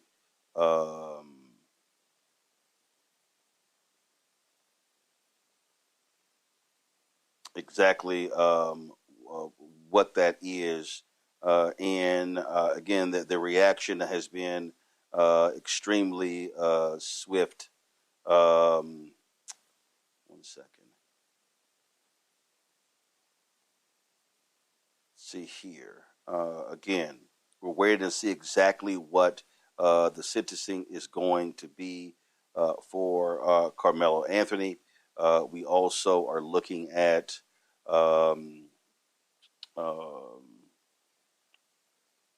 lot more information. We're trying to find out what time they're going to announce the sentencing. I'm looking right now to see. So we do know that they have come up with a sentence. We're just trying to find out exactly what time they are going to announce the sentencing of Karmelo Anthony. Let's go to a commercial break, and then we'll come right back on Roland Martin Unfiltered on the Black Star Network. All right, folks, let me tell you about Chapter. Now, if you're on Medicare or about to be, the system is not set up to work for you. Too much fine print, too many plans, and too many people making money off of your confusion. And look, we're used to this. We're no strangers to systems that don't have our best interests at heart. But we don't have to accept it when it comes to Medicare. That's why I'm telling you about Chapter. Their advisors are independent and honest. In fact, they're the only Medicare advisors that compare every plan nationwide. And they're focused on one thing: what works for you. If there's a better plan out there, they'll find it. If you're already in the right one, they'll tell you that too. There are no games. Just last year, people who switched with Chapter saved an average of $1,100. It's 20 minutes and a real person. It's completely free. My parents actually have already called. My mom sent me a text. Folks, give Chapter a call at 724-264-8281, 724-264-8281, and connect with someone you can trust. Folks, these are the kind of services that we need for our audience here at Roland Martin Unfiltered and the Black Star Network. So call Chapter right now, 724-264-8281. Hey everybody, I'm T.D. Jakes, and I want to encourage you to watch Roland Martin Unfiltered. It'll blow your mind.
Again, folks, the jury in DeKalb County, Texas, has come back with their sentence for Karmelo Anthony.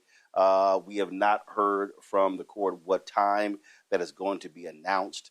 But as we said earlier today, in less than 3 hours, the same jury found Karmelo Anthony guilty of the murder of Austin Metcalf. Now that jury has determined his sentence, and I dare say that sentence, similar timeline with the verdict. And so it's very surprising that, in a capital murder case, that you would literally have a jury decide the verdict as well as the sentencing all in one day, really in less than 8 hours. So we'll know what that is, and so we'll have full coverage, obviously, tomorrow on Roland Martin Unfiltered right here on the Black Star Network. Folks, don't forget to support the work that we do. Join our Bring the Funk fan club. Our goal is to get 20,000 of our fans contributing on average $50 each a year. That's $4.19 a month, 13 cents a day to support this show, as well as the other 5 shows on the Black Star Network. If you want to contribute, please do so by giving to, if you want to use Cash App, use a Stripe QR code. You see it right here on the screen. If you're listening, go to blackstarnetwork.com to access that.